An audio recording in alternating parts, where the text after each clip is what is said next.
जय हिंद बच्चों, मेरा नाम है doctor Gaurav Agarwal, academic head musical classes. मेरे साथ हैं फिजिक्स के एक्सपर्ट आरपी सर। जैसा कि आप जानते हैं, हर संडे को हम किसी ना किसी कंपटीशन का मॉक टेस्ट का आयोजन करते हैं। इस संडे को आप लोगों ने एयरफोर्स का मॉक टेस्ट अटेंड किया और अब आपके सामने प्रस्तुत है उस मॉक टेस्ट का पूरा वीडियो सॉल्यूशन, जिसमें सर्वप्रथम आप देखेंगे फिजिक्स के 25 questions, then after 25 questions of mathematics, follow करेगा इंग्लिश का 20 क्वेश्चन और सबसे लास्ट में आप देखेंगे रागा के 30 क्वेश्चंस। तो आरपी सर, थोड़ा इस बात पर प्रकाश डालें कि बच्चा यदि मॉक टेस्ट देता है या नहीं देता है तो उसकी परफॉर्मेंस पर किस टाइप का क्या फर्क पड़ सकता है। बिल्कुल सर, देखिए बच्चे, अगर हम लोग मॉक टेस्ट किसी पर्टिकुलर एग्जाम की तैयारी कर रहे हैं तो उसको जांचने का बेहतरीन आधार क्या है? मॉक टेस्ट है। अगर हम मॉक टेस्ट दे रहे हैं तो हमको ये पता चल रहा है कि हमारी तैयारी कैसे हो रही है और हमारी वीकनेस कहाँ पर है, हमारी वीकनेस कहाँ पर है। दूसरी बात ये कि फिजिक्स बड़ा वाइड सब्जेक्ट है। अगर हम फिजिक्स को बस पढ़ते ही जा रहे हैं, या मैथ है, मैथ भी वाइड सब्जेक्ट है, हम अगर अपने एग्जाम के दृष्टिकोण से अपनी तैयारी को परखना चाहते हैं तो mock test is the best option. तो बच्चों, आपको मॉक टेस्ट में अपीयर होना है और हर बार जो भी कमियां हों, जहां हम लोग गलतियां कर रहे हैं, उसको क्या करें, देखें, एनालाइज करें और आने वाले मॉक टेस्ट में उसको बेहतर करें। अगर यही आप मंथ बाय मंथ अगर इसी एग्जाम को देते गए तो 3 मॉक टेस्ट 4 मॉक टेस्ट के बाद आपकी सफलता बिल्कुल सुनिश्चित है। और बच्चों, सबसे बड़ी बात, हमारी वेबसाइट पर आप ये रजिस्ट्रेशन हमेशा फ्री में करवा सकते हैं और उस मॉक पेपर का वीडियो सॉल्यूशन भी आप एकदम फ्री में देख सकते हैं। तो वीडियो को लास्ट तक देखिएगा, सारे सब्जेक्ट का पूरा सॉल्यूशन आपको मिल जाएगा। हम लोग आपसे मिलेंगे अब सीधे किसी ऑफलाइन क्लास में। जय हिंद बच्चों, मैं RP sir, faculty of physics from major Kalsi classes, आप लोगों के लिए लेकर आए हैं संडे को हुए एयरफोर्स के मॉक टेस्ट के फिजिक्स के सेगमेंट का सॉल्यूशन। तो देखते हैं बच्चों, पहला सवाल हमारा, यदि किसी पिंड के विस्थापन के समीकरण y बराबर ZT प्लस AT है, जहां विस्थापन y मीटर में है तथा समय t सेकेंड में दिया गया है, तो z की बीमा बता रहा है। तो भाई y क्या है? विस्थापन है। y विस्थापन है तो इसकी बीमा क्या होगी? L। और अगर ये आपस में जुड़ा है तो इसकी बीमा किसके बराबर हो जाएगी? ZT के बराबर होगी। तो z बराबर हम लोग लिख सकते हैं L, और ये t इधर से आएगा तो नीचे आएगा और ऊपर जाएगा तो t की पावर -1। तो z का डायमेंशनल फार्मूला क्या आ जाएगा? L t की power -1। That is option number 1 is correct. फिर अगला सवाल है क्वेश्चन नंबर 2, और क्वेश्चन नंबर 2 में कह रहा है कि यदि दो एकांक सदिश हैं, यूनिट वेक्टर का जोड़ भी एकांक, मतलब उनका जो एडिशन है वो भी क्या है? यूनिट है, तो उनके अंतर का परिमाण होगा। तो देखते हैं, p जो है हमारा 1 यूनिट का है, q भी जो है वो 1 यूनिट का है, और जो उसका रिजल्टेंट है वो भी क्या है? 1 यूनिट का है। तो हम लोग ये लिख सकते हैं r² बराबर p² plus q² plus 2pq cos theta, 2pq cos theta. और यहाँ से हमको क्या पता चल जाएगा? थीटा। तो ये 1 का स्क्वायर बराबर 1 का स्क्वायर प्लस 1 का स्क्वायर और plus 2 into 1 into 1 into cos theta, cos theta. तो ये 1 से स्क्वायर से कैंसिल हो जाएगा, इधर आ जाएगा -1 बराबर 2 कास थीटा। यहाँ से कास थीटा बराबर क्या आ जाएगा? माइनस का 1/2। और यहाँ से हम लोग क्या लिख सकते हैं? थीटा, ये किसकी वैल्यू होती है? कास 2π/3 की। मतलब थीटा का मान कितना आ गया? 2π/3, या इसको हम लोग बोल सकते हैं 120 डिग्री। थीटा पता चल गया। हमारा 2 वेक्टर है, एक वेक्टर इधर है, एक में न्यूटन का, एक यूनिट मैग्नीट्यूड का, एक इधर। अगर हम इसको क्या लिख रहे हैं? P, और ये क्यों, तो अगर हम माइनस क्यों लिखना चाहें तो माइनस क्यों इधर लिखेंगे ना। तो अगर अंतर लिखना है तो हम ये वाला एंगल लेंगे, कौन सा? 120 निकल गया तो ये 60 आ गया। तो हम अगर इसका रिजल्टेंट निकालना चाहें तो इसका रिजल्टेंट निकालने के लिए हम लोग क्या करेंगे? इसी फार्मूले में क्या रखेंगे? थीटा का मान 60 डिग्री रखेंगे। तो r बराबर क्या आ जाएगा? r बराबर आ जाएगा √1 का स्क्वायर प्लस 1 का स्क्वायर प्लस 1 इंटू 1, और ये क्या आ जाएगा? ये आ जाएगा कास 60। तो यहाँ से रिजल्टेंट कितना आ जाएगा? 1 प्लस 1 और प्लस ये क्या आ जाएगा? 2 इंटू कास 60 का मान 1/2, रूट के अंदर ये कट जाएगा, 1 + 1 + 1, ये कितना आ जाएगा? √3। That is option number B. फिर अगला सवाल देखते हैं, क्वेश्चन नंबर 3। क्वेश्चन नंबर 3 में कह रहा है यदि कोई पिंड 10 सेकंड में 0 से 27.5 मीटर पर सेकंड का वेग प्राप्त कर लेता है तो अगले 10 सेकंड में वह कितनी दूरी तय करेगा। तो देखते हैं भाई, एक ऑब्जेक्ट है, ये एक ऑब्जेक्ट है, ये 0 से शुरू करता है और 10 सेकेंड में कितना 27.5 मीटर पर सेकेंड का वेग प्राप्त कर लेता है। कह रहा अगले सेकेंड में कितना दूरी चलेगा, अगले सेकेंड में कितना दूरी चलेगा 10 सेकेंड में। तो ये निकालना है हमको कि कितना डिस्टेंस आएगा। तो भाई अगर ये निकालना है तो हमको तो यहाँ वेलोसिटी पता है और क्या s बराबर ut plus half at square लिख सकते हैं। लेकिन यहाँ पे ये देखो वेलोसिटी तो पता है और हमको ये भी पता है कि 10 सेकेंड तक चलना है, लेकिन a का मान नहीं पता है, a का मान नहीं पता है। तो a का मान निकालने के लिए हम इस इक्वेशन का यूज कर रहे हैं कि v बराबर u प्लस एटी, v बराबर u प्लस एटी। v का मान है 27.5 और u का मान क्या है 0 है क्योंकि रेस्ट से चला था, और a इंटू 10, यहाँ से a का मान आ जाएगा 2.75। तो यहाँ पे रख देंगे तो ये 27.5 10 में गुणा हो जाएगा 275 प्लस हाफ इंटू 2.75 और 2.75 और 10 का स्क्वायर क्या हो जाएगा 100। सब मल्टीप्लाई करेंगे तो कितना आ जाएगा 12.15 मीटर। तो ये कौन सा ऑप्शन सही हो जाएगा, सी ऑप्शन करेक्ट हो जाएगा।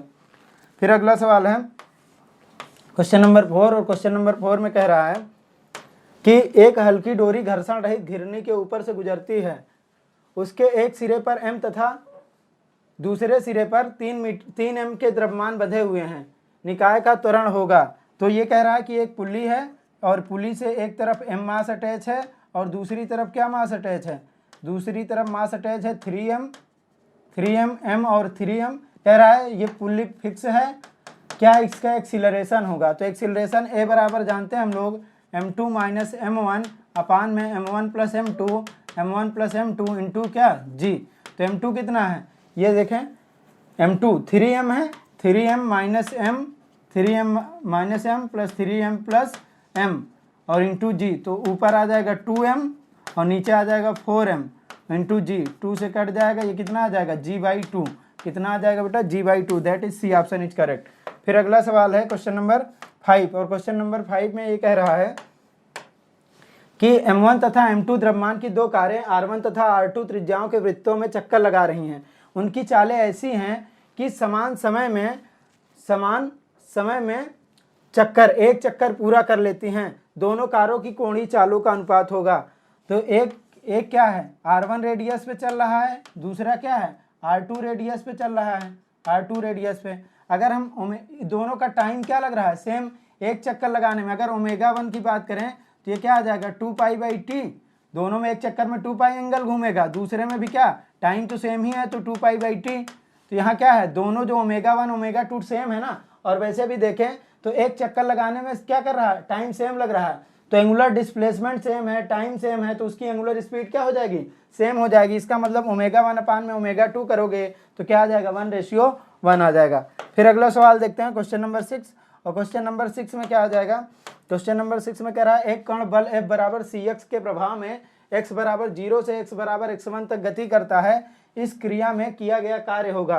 तो अगर हम देखें तो F बराबर cx है, और जैसे x का मान 0 रखोगे फोर्स 0 आएगा, x का मान 1 रखोगे तो फोर्स c आएगा, x का मान 2 रखोगे तो फोर्स क्या आएगा 2c आएगा। इसका मतलब डिस्टेंस के साथ डिस्प्लेसमेंट के साथ फोर्स वेरी कर रहा है। तो ये वेरिंग फोर्स का केस है। तो वेरिंग फोर्स में वर्क डन फार्मूला क्या होता है 0 से लेकर x1 तक F इंटू क्या होता है dx, और ये आ जाएगा कितना F का मान cx है इंटू dx। कहाँ से 0 से लेकर x1 तक, c तो कांस्टेंट है बाहर आ जाएगा, x²/2 आ जाएगा। कहाँ से 0 से लेकर x1 तक, अपर लिमिट पुट करोगे तो ये क्या आ जाएगा हाफ c x1 का स्क्वायर माइनस 0, मतलब वर्क डन कितना आ गया हाफ c x1 स्क्वायर। कौन सा ऑप्शन सही हो जाएगा, ऑप्शन नंबर बी करेक्ट हो जाएगा। फिर अगला सवाल है क्वेश्चन नंबर 7, और क्वेश्चन नंबर 7 में कह रहा है कि 36 से 30 डिग्री पर झुके एक समतल पर पतली समरूप वृत्ताकार वलय बिना फिसले हुए लुढ़क रही है, इसका एक्सीलरेशन पूछ रहा है। तो ये कह रहा है एक इंक्लाइंड प्लेन है और इस इंक्लाइंड प्लेन पे एक रिंग है, रिंग क्या कर रही है रोलिंग मोशन करते हुए आ रही है। तो ये एंगल कितना है 30 है। तो हम लोगों को पता है एक्सीलरेशन का फार्मूला होता है g sin थीटा अपान में 1 प्लस आई अपान में mr²। अब ये रिंग है तो रिंग के लिए तो आई का मान mr² ही होता है। तो यहाँ पे आ जाएगा g sin 30 अपान में 1 प्लस mr² अपान में mr², क्योंकि रिंग के लिए आई का मान क्या होता है mr², कट जाएगा। g sin 30 का मान 1/2 और नीचे 1 + 1 क्या आ जाएगा, ये कट के 1 हो जाएगा तो 2 आ जाएगा। तो यहाँ से g/2/2 दैट इज g/4। तो ये कितना आ जाएगा, एक्सीलरेशन आ जाएगा हमारा g/4 आ जाएगा। फिर अगला सवाल है क्वेश्चन नंबर 8, और इसमें कह रहा है कि इनमें से कौन सा सार्वत्रिक यूनिवर्सल नियतांक नहीं है। सार्वत्रिक नियतांक नहीं है, यूनिवर्सल कांस्टेंट नहीं है। तो जो गैस नियतांक है ये यूनिवर्सल गैस कांस्टेंट होता है। यूनिवर्सल का मतलब वो मीडियम पे डिपेंड नहीं करता, वो सभी मीडियम के लिए क्या होता है, सेम। तो ये तो सार्वत्रिक कांस्टेंट है। गुरुत्वाकर्षण नियतांक जो ग्रेविटेशनल यूनिवर्सल ग्रेविटेशनल कांस्टेंट होता है वो भी मीडियम पे डिपेंड नहीं करता, उसका मान हमेशा क्या होता है, सेम होता है। तो ये भी क्या है, सार्वत्रिक नियतांक है। गुरुत्वीत्वरण का मान तो बदलता है ऊंचाई पर जाने पर, गहराई पर जाने पर, रोटेशन के कारण।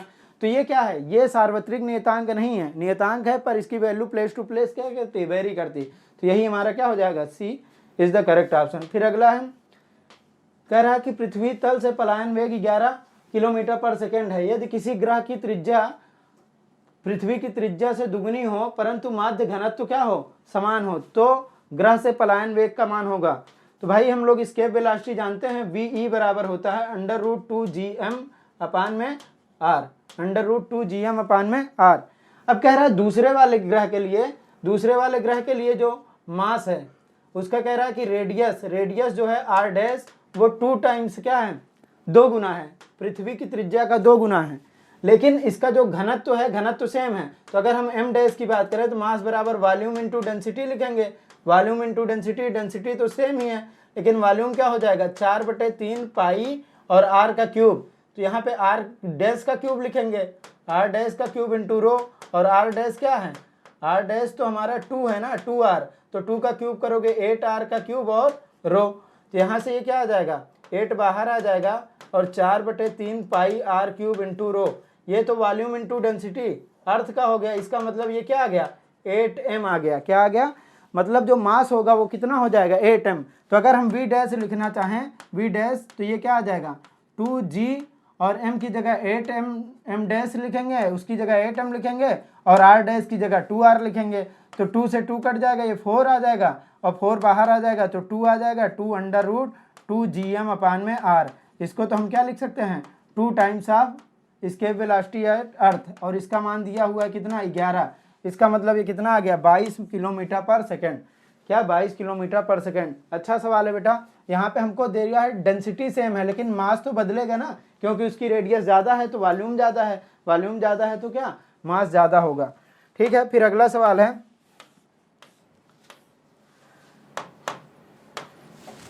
कह रहा है 2 तार जो समान लंबाई तथा एक ही पदार्थ से बने हुए हैं को एक ही बल से खींचा जाता है। यदि उनकी त्रिज्याओं का अनुपात 2:1 है तो उनकी लंबाइयों में वृद्धि। तो हम लोग जानते हैं जो प्रतिबल होता है, क्या, सिग्मा बराबर क्या होता है, प्रतिबल, और ये क्या होता है, y इंटू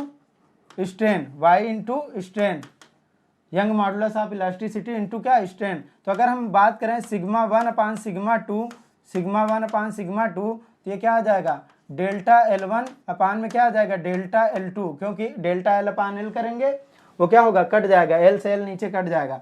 तो यहाँ पे अगर हम बात करें, हमको लंबाई का रेशियो निकालना है, तो सिग्मा बराबर क्या हो जाएगा, फोर्स अपान में A1, और यहाँ पे क्या आ जाएगा, फोर्स तो कह रहा है सेम ही है, तो ये क्या हो जाएगा हमारा A2 अपान में A1 के बराबर आ जाएगा, क्योंकि 4 से 4 कैंसिल हो जाएगा।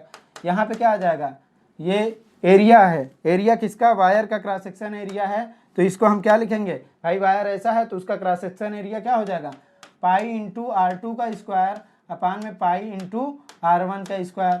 ये तो कट जाएगा, R1 अपान R2 का मान दिया है 2:1, तो R2 अपान R1 का मान क्या हो जाएगा, 1/2, और उसका स्क्वायर दैट इज 1/4। तो ये क्या आ जाएगा, 1/4, that is option number B is correct option.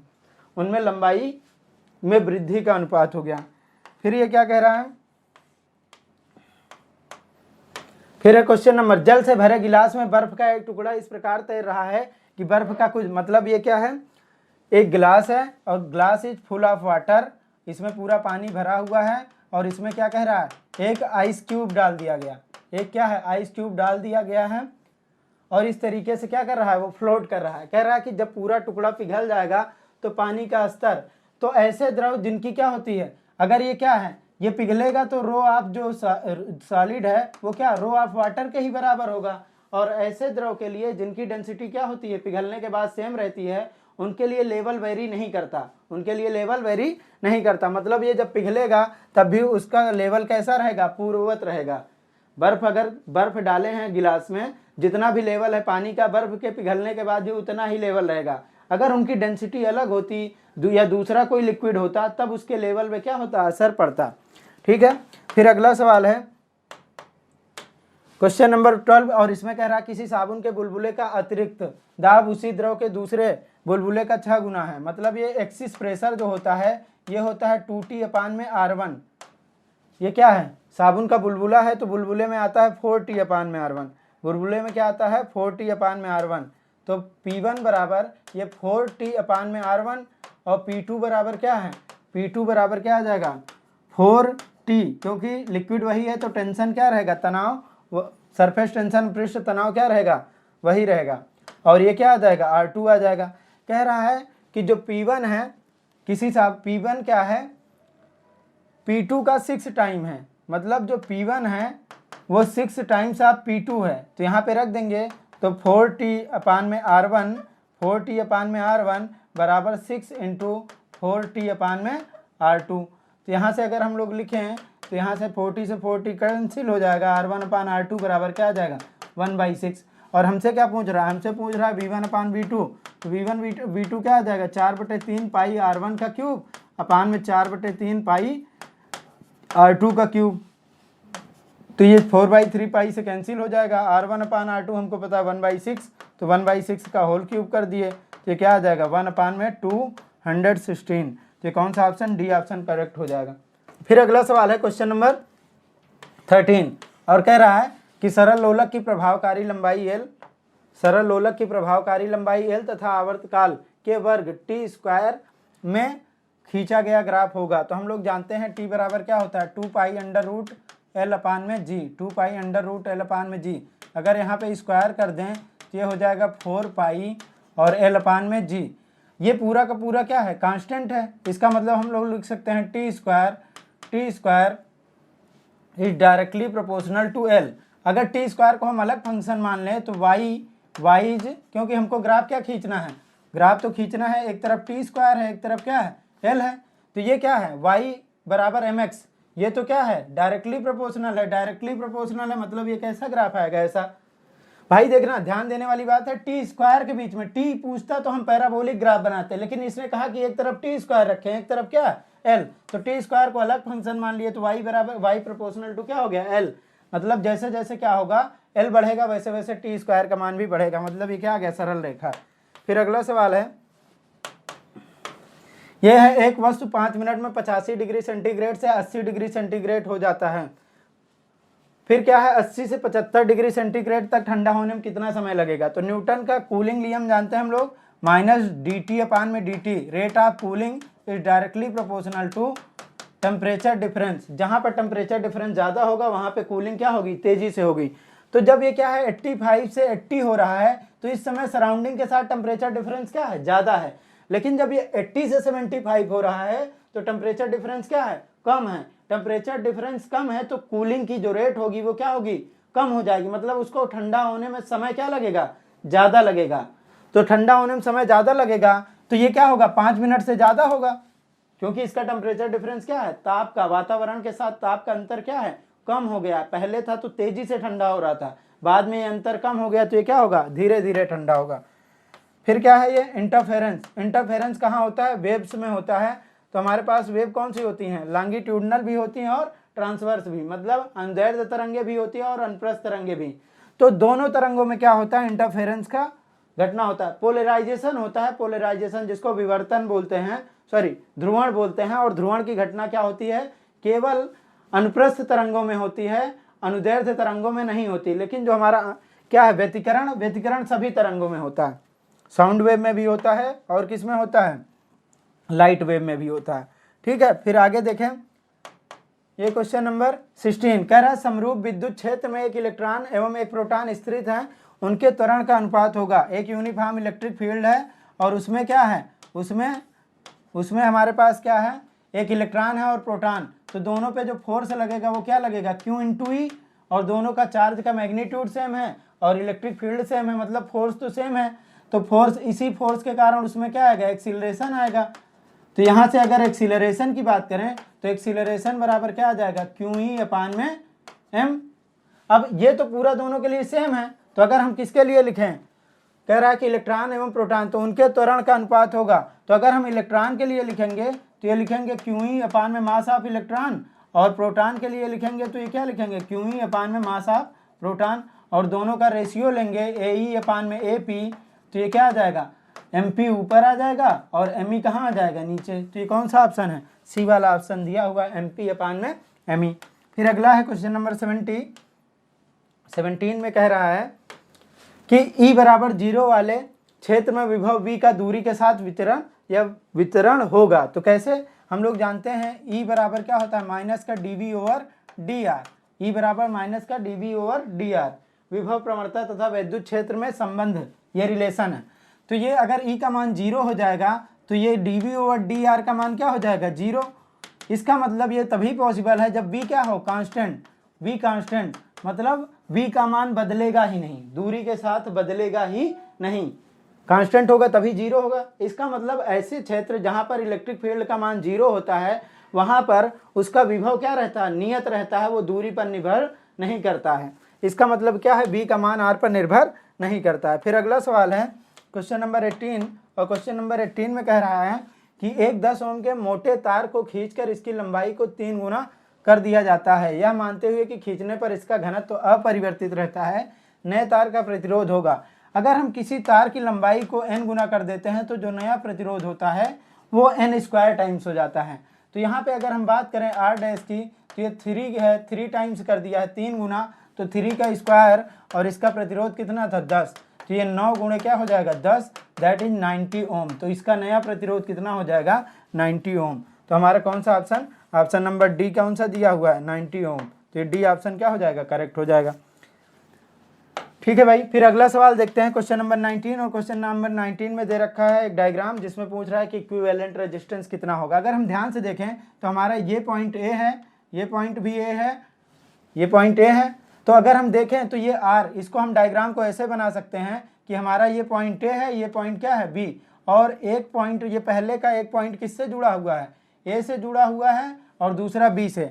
दूसरे का देखें तो एक पॉइंट ए से जुड़ा हुआ है, एक पॉइंट किससे जुड़ा हुआ है, बी से, तो दूसरा भी एक पॉइंट ए से जुड़ा हुआ है, और एक पॉइंट, तीसरे का अगर देखें तो तीसरे का भी एक पॉइंट कहाँ से जुड़ा हुआ है, ये ए है, और ये क्या है, ये बी है। इसका मतलब ये भी इस तरीके से जुड़ा हुआ है, और अगर देख पा रहे हो ध्यान से तो ये हमारा ए है और ये क्या है, बी है, और ये तीनों किस में है, समांतर क्रम में है, और समांतर क्रम में है तो 1/r इक्विवेलेंट बराबर 1/r1 plus 1/r2 plus 1/r3, तीनों बराबर हैं, 3/r हो जाएगा। तो r इक्विवेलेंट बराबर क्या आ जाएगा, r/3 आ जाएगा, क्या आ जाएगा, r/3। तो ये कौन सा ऑप्शन सही हो जाएगा, डी वाला। फिर अगला सवाल है क्वेश्चन नंबर 20, और क्वेश्चन नंबर 20 में कह रहा है व्हीटस्टोन सेतु का उपयोग किया जाता है। जो व्हीटस्टोन ब्रिज होता है उसका उपयोग कहाँ किया जाता है, तो हम लोगों ने एक डिवाइस पढ़ी थी, मीटर ब्रिज। मीटर ब्रिज का उपयोग कैसे क्यों करते हैं, उसकी सहायता से हम अज्ञात प्रतिरोध का मान ज्ञात करते हैं। तो जो व्हीटस्टोन ब्रिज का कंसेप्ट लगता है वो मीटर ब्रिज में लगाते हैं, और उसकी वजह से प्रतिरोध मापते हैं, क्या मापते हैं, प्रतिरोध मापते हैं। ठीक है भाई। फिर अगला सवाल है क्वेश्चन नंबर 21, और 21 में कह रहा है किसी विभव मापी में 1.5 वोल्ट विद्युत वाहक बल के सेल के द्वारा तार की 30 सेंटीमीटर लंबाई पर संतुलन बिंदु प्राप्त होता है। अन्य सेल से संतुलन बिंदु 60 सेंटीमीटर पर प्राप्त होता है, तो सेल का विद्युत वाहक बल होगा। तो हम लोगों ने पढ़ा है पोटेंशियोमीटर में E1/E2 क्या आता है, ये आता है L1/L2। तो E1 दे रखा है कितना, E1 दे रखा है 1.5, E1 दे रखा है 1.5, और ये निकालना है क्या, E2 निकालना है। ये 30 दिया हुआ है और ये क्या दिया हुआ है 60, ये कट जाएगा 1/2 आ जाएगा। इसका मतलब E2 का मान कितना आ जाएगा 1.2 × 2 दैट इज ये 3 वोल्ट, ये क्या आ जाएगा 3 वोल्ट। इसका मतलब दूसरे सेल का क्या हो जाएगा 3 volt, that is option number B is correct.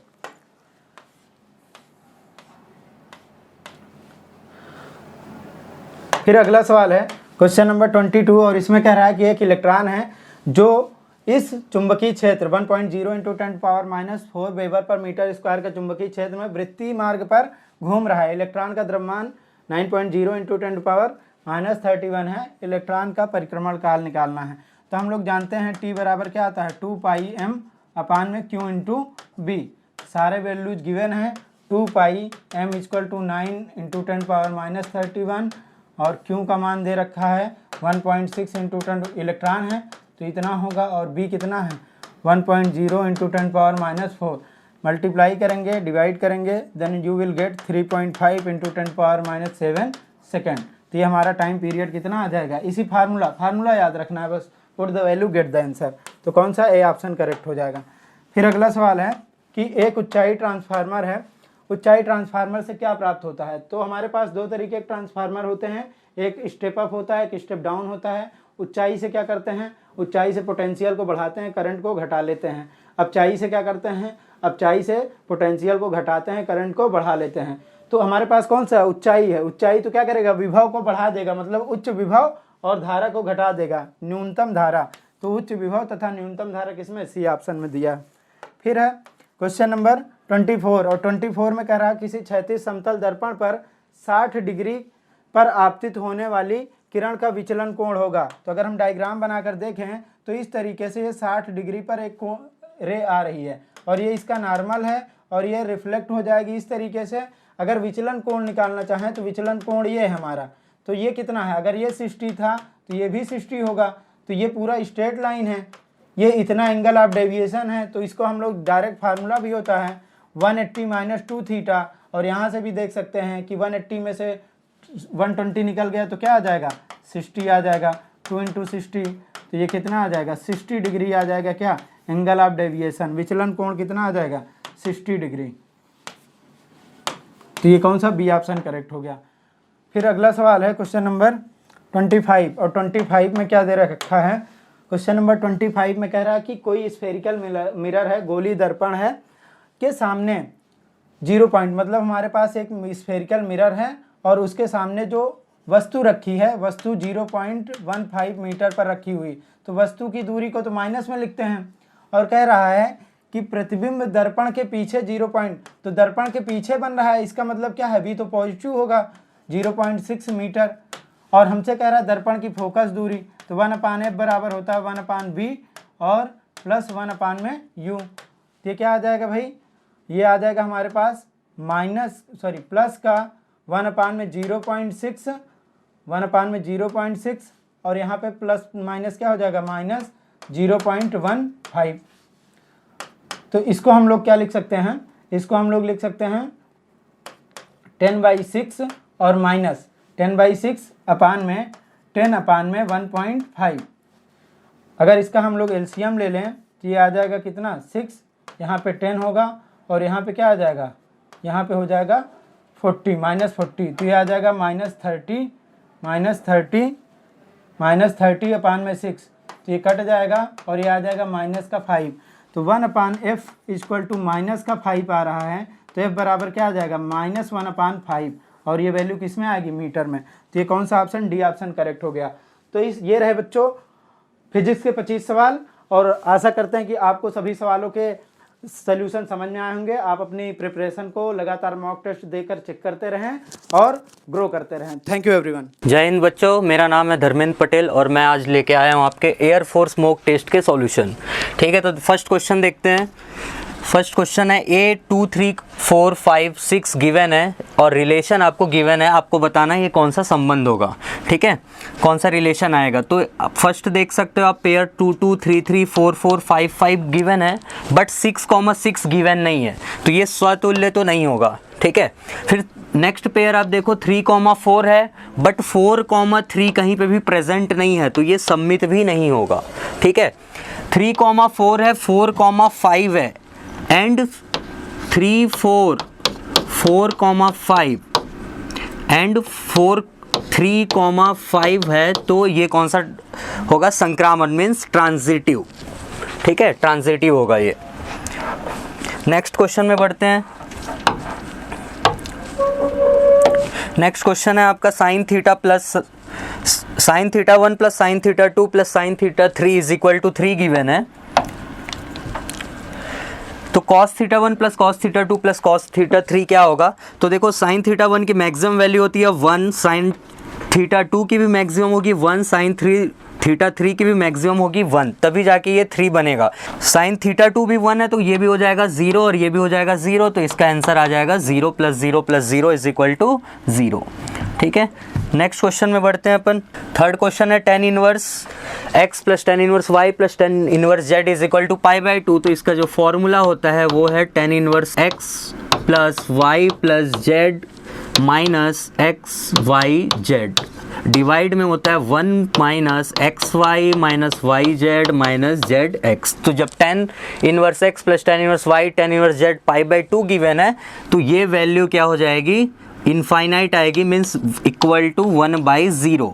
तो ये कंपेयर करोगे आप इससे तो ये आ जाएगा 1 minus x Y minus Y Z minus Z X equal to 0। इसका मतलब कौन सा ऑप्शन आएगा? First option. ठीक है, नेक्स्ट क्वेश्चन में बढ़ते हैं।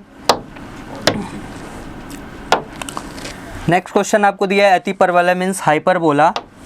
हाइपरबोला की आपको नियता फाइंड करनी है, डायरेक्ट्रिक्स। तो सबसे पहले आप देखो इसको स्टैंडर्ड फॉर्म में अगर लिखोगे तो ये 9 अपॉन आ जाएगा 16 माइनस ये आ जाएगा y² upon 4 is equal to 1। ठीक है, तो यहाँ से आपका e का फॉर्मूला होता है under root 1 plus b² upon a²। तो ये आ जाएगा अंडर रूट 1 प्लस b² क्या दिया हुआ है यहाँ पे 4 और a² होगा 16, तो ये आ जाएगा 16 4 20, 20/16। ठीक है, 20/16 मीन्स 5 इंटू 4 अपॉन 16। तो 4 से 4 कट गया और 4 का आ जाएगा 5 रूट 5 अपॉन 2। ठीक है, ये नियता, ये आ गई आपकी इसेंट्रिसिटी। तो नियता का फॉर्मूला क्या होता है? x is equal to plus minus a upon e. तो a इज इक्वल टू आप पुट करोगे 4 अपॉन रूट 5 अपॉन 2, तो ये आ जाएगा 8 अपॉन रूट 5। और दो नियता होती है इसलिए plus minus 8 upon root 5 second option. ठीक है, नेक्स्ट क्वेश्चन देखते हैं। नेक्स्ट क्वेश्चन है आपका i² plus i power 4 plus i power 6 i power 8। तो i² होता है -1 i पावर 4 होता है +1। सिमिलरली i पावर 6 होगा -1, नेक्स्ट होगा +1। तो देखो -1 + 1 0 आ रहा है, नेक्स्ट -1 + 1 0 आएगा, इसी तरह से -1 + 1 0 0 आते जाएगा। तो 400 यहाँ पे सम पद दिया है वो आपको, मतलब पूरा क्या आ जाएगा? ये 0 0 + 0 + 0 पूरा 200 टर्म तक ही आएगा 0। ठीक है, तो इसका आंसर आ जाएगा 0। नेक्स्ट क्वेश्चन में बढ़ते हैं। ये दिया हुआ आपको 3x - 1/x की पावर में 6 स्वतंत्र पद। स्वतंत्र पद के लिए r का फॉर्मूला होता है p into n upon p plus q, जिसमें p एंड q रहेगा ये x की पावर 1 और नीचे पावर देखो क्या है, नीचे वाले x सेकेंड टर्म में जो x है उसकी पावर भी 1 है। तो अगर आप यहाँ पे पुट करोगे तो 1 इंटू n होता है पावर 6 अपॉन 1 + 1, तो ये आ जाएगा 3। ठीक है, तो कोफिशिएंट आ जाएगा आपका 6c3 और ये 3 के पावर में 3, तो 27c3, 27 6c3। ठीक है, नेक्स्ट क्वेश्चन में आते हैं।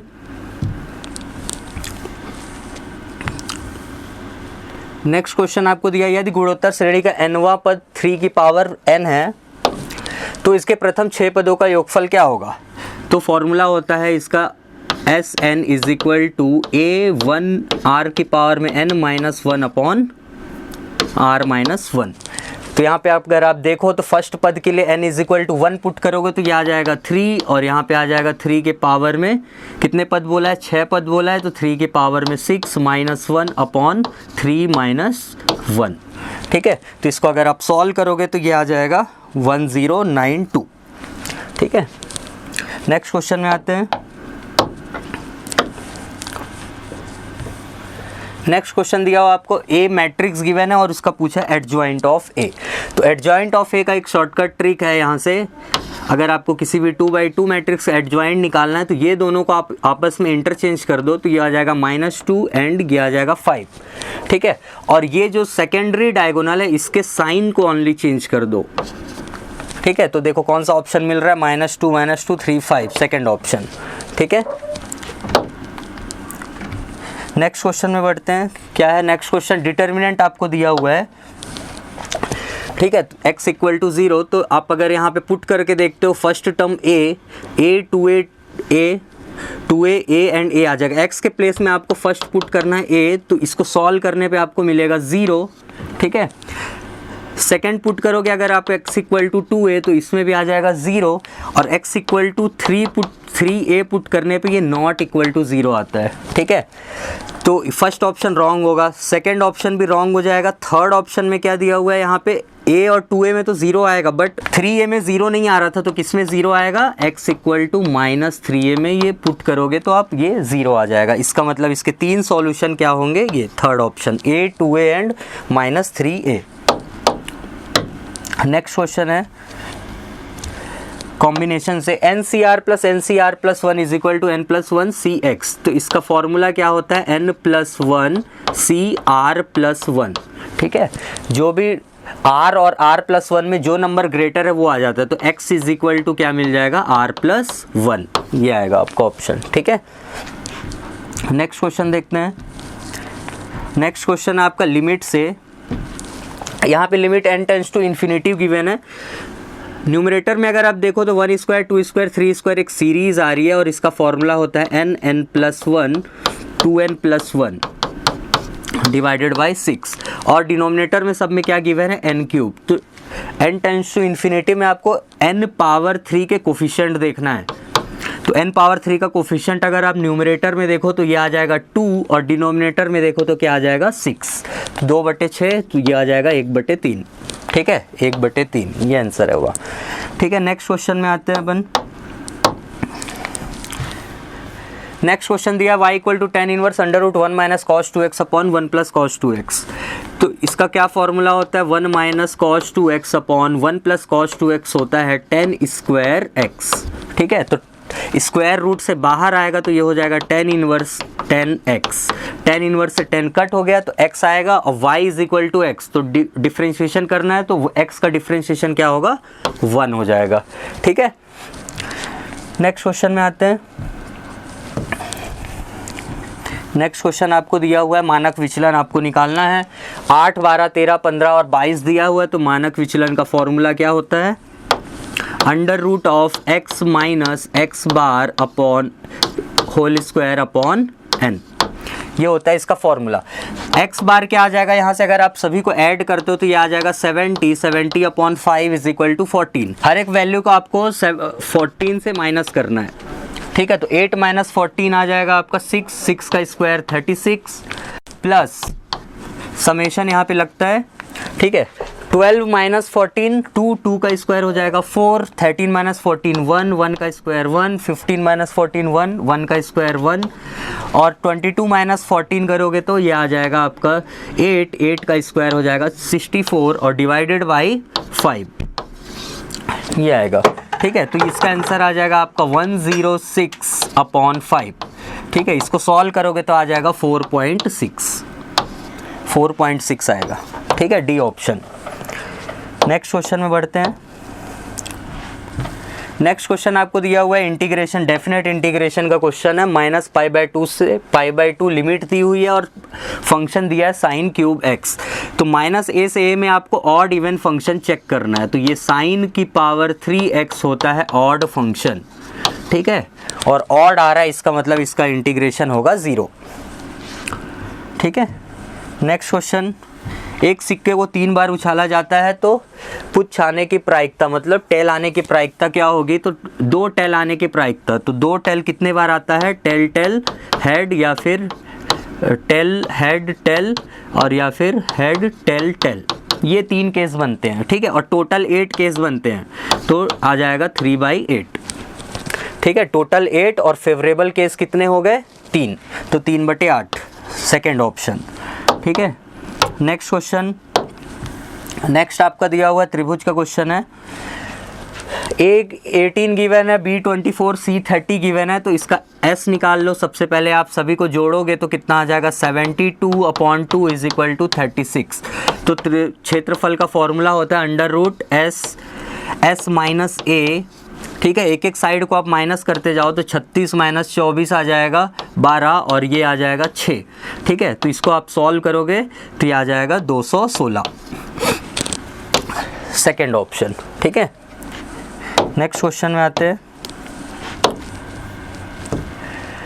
इनफाइनाइट सीरीज दी है y equal to under root cos plus under root cos, तो इसको अपन क्या लिखते हैं, y is equal to under root cos X और प्लस इसके बाद आपको क्या दिख रहा है, ये सेम y के जैसा दिख रहा है, तो इसको हम लिख सकते हैं y, और इसको आप अगर स्क्वायर करोगे तो ये हो जाएगा y square is equal to cos X plus Y.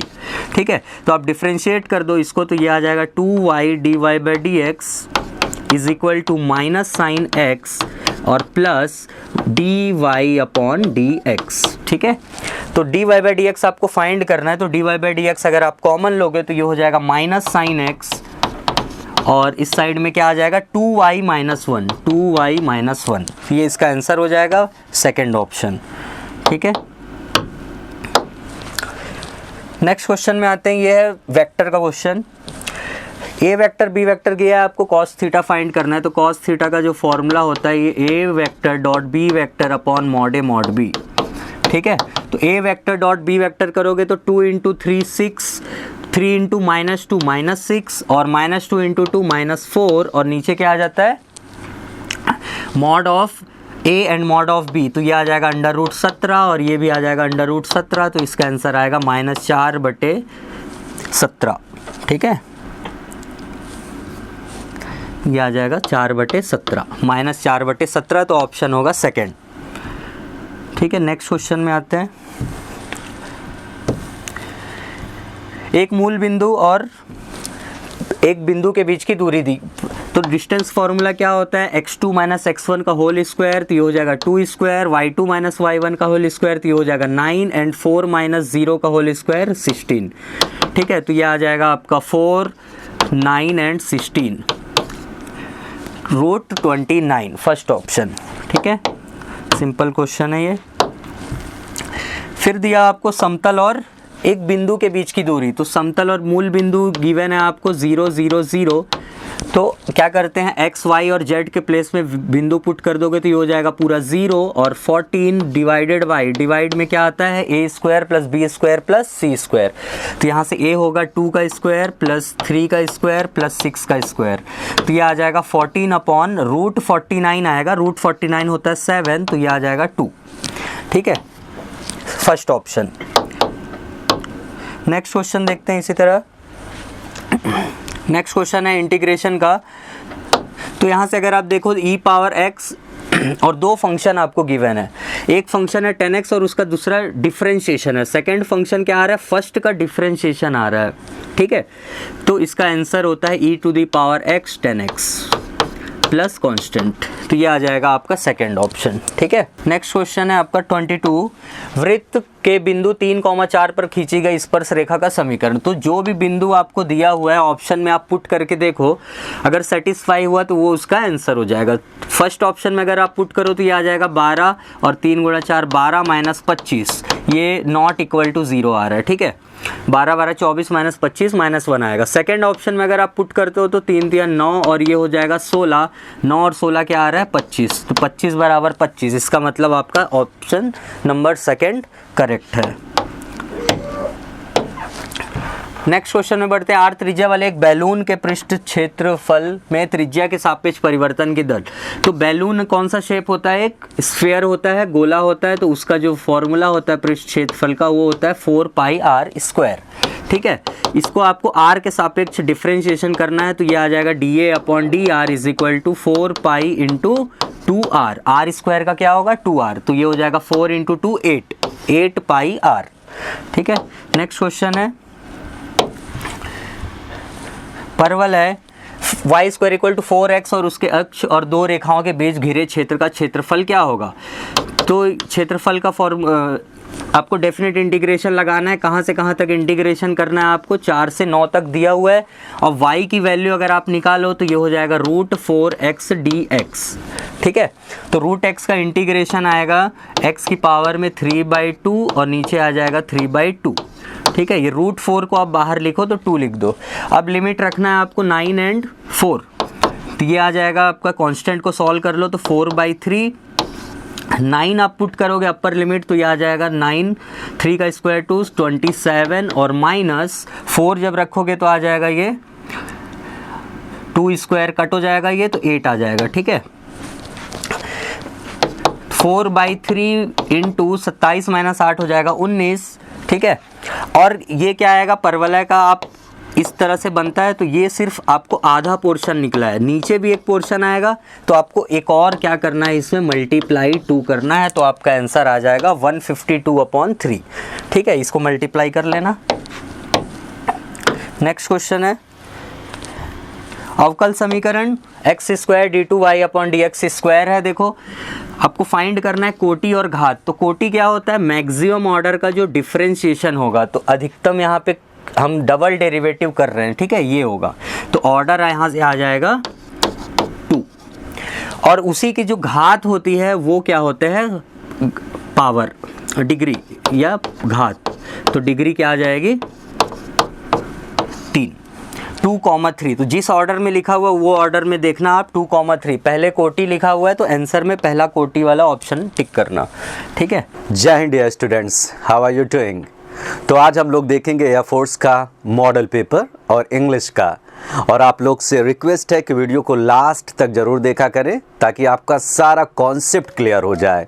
Okay, let's start. तो शुरुआत करते हैं। ओके, तो चलिए देखते हैं। सबसे पहले हम लोग बात करेंगे डियर स्पॉटिंग द एरर, और इसी को हम लोग क्या बोलते हैं, common error. That is very popular, जो बड़ा पॉपुलर होता है स्टूडेंट्स के बीच में।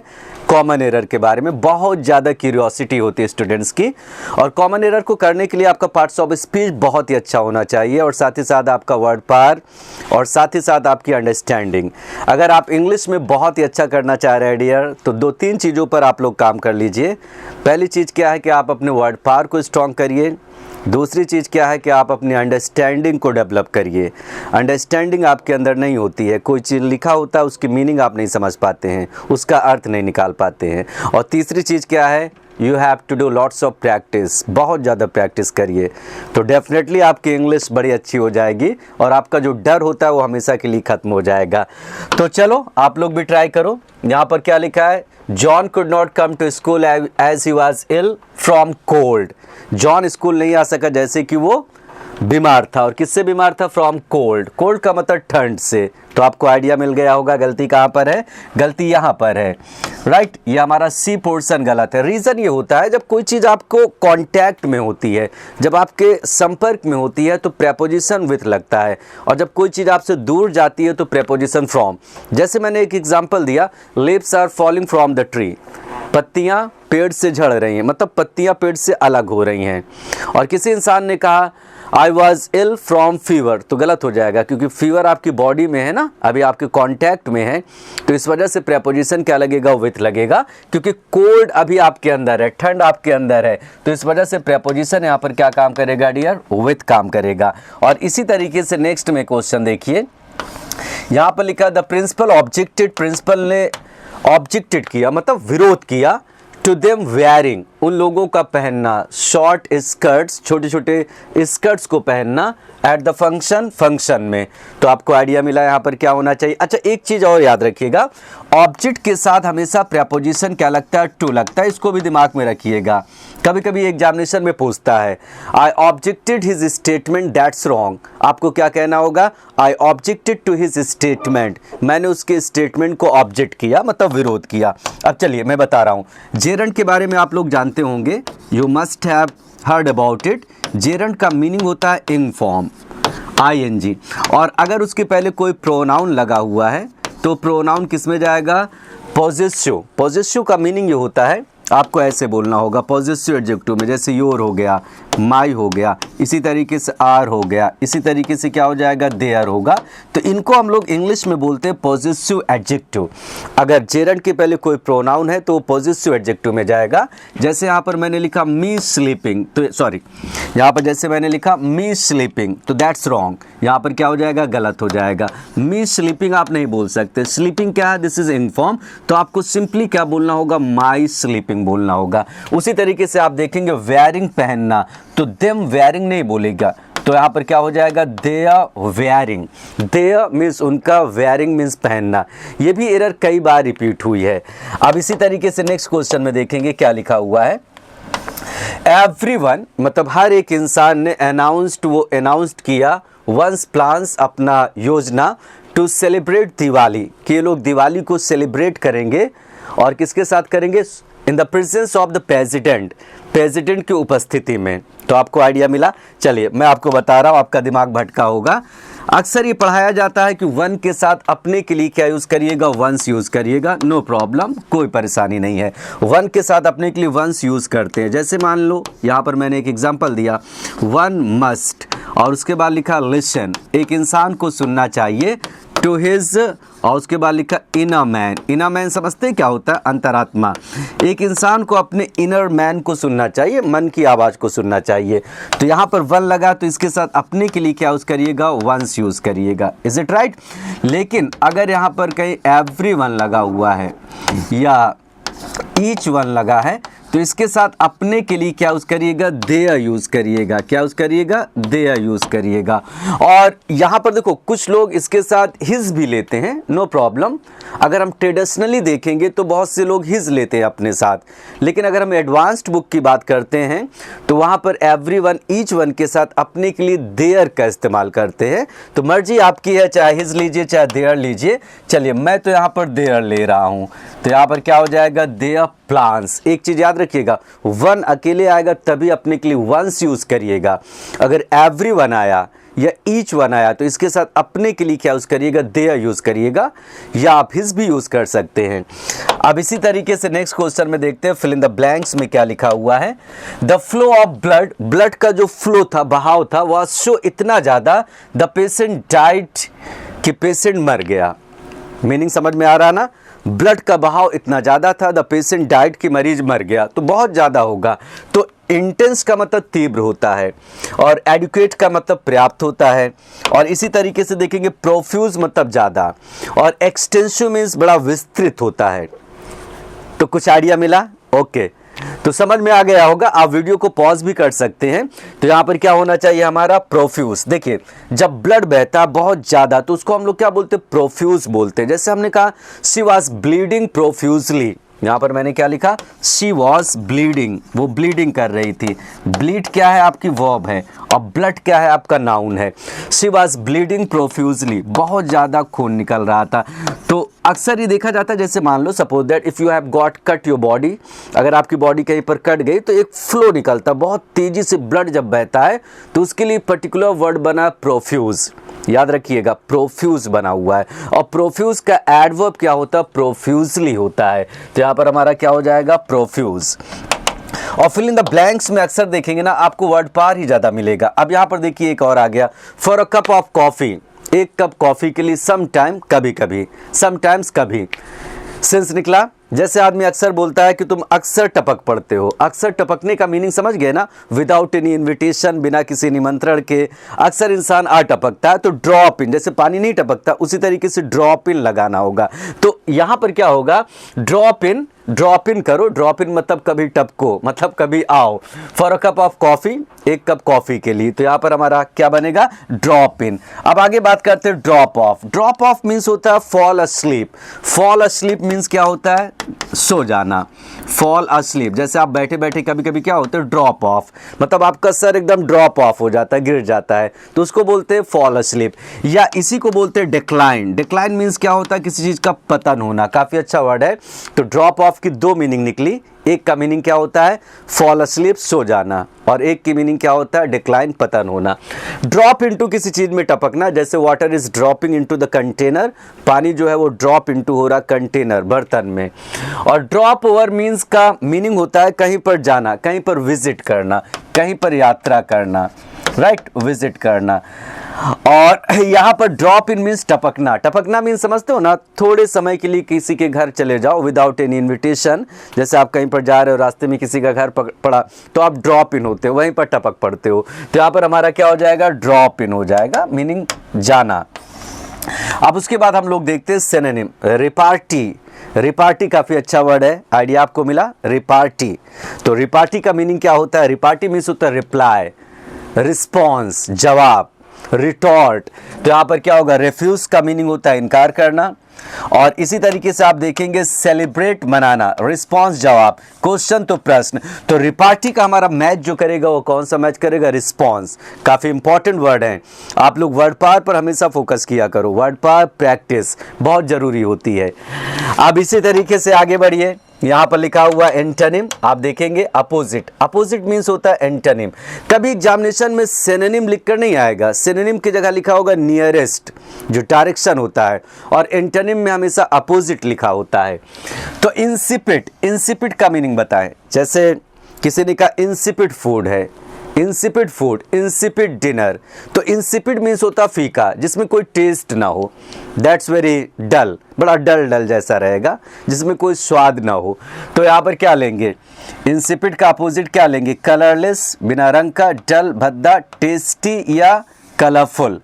तो इंसिपिड हम लोग अक्सर बोलते हैं insipid food, insipid dinner, insipid any material, कोई भी मटेरियल होगा जिसको हम कंज्यूम करते हैं, खाते हैं, तो बड़ा अजीब जैसा होता है ना, उसमें स्वाद नहीं होता।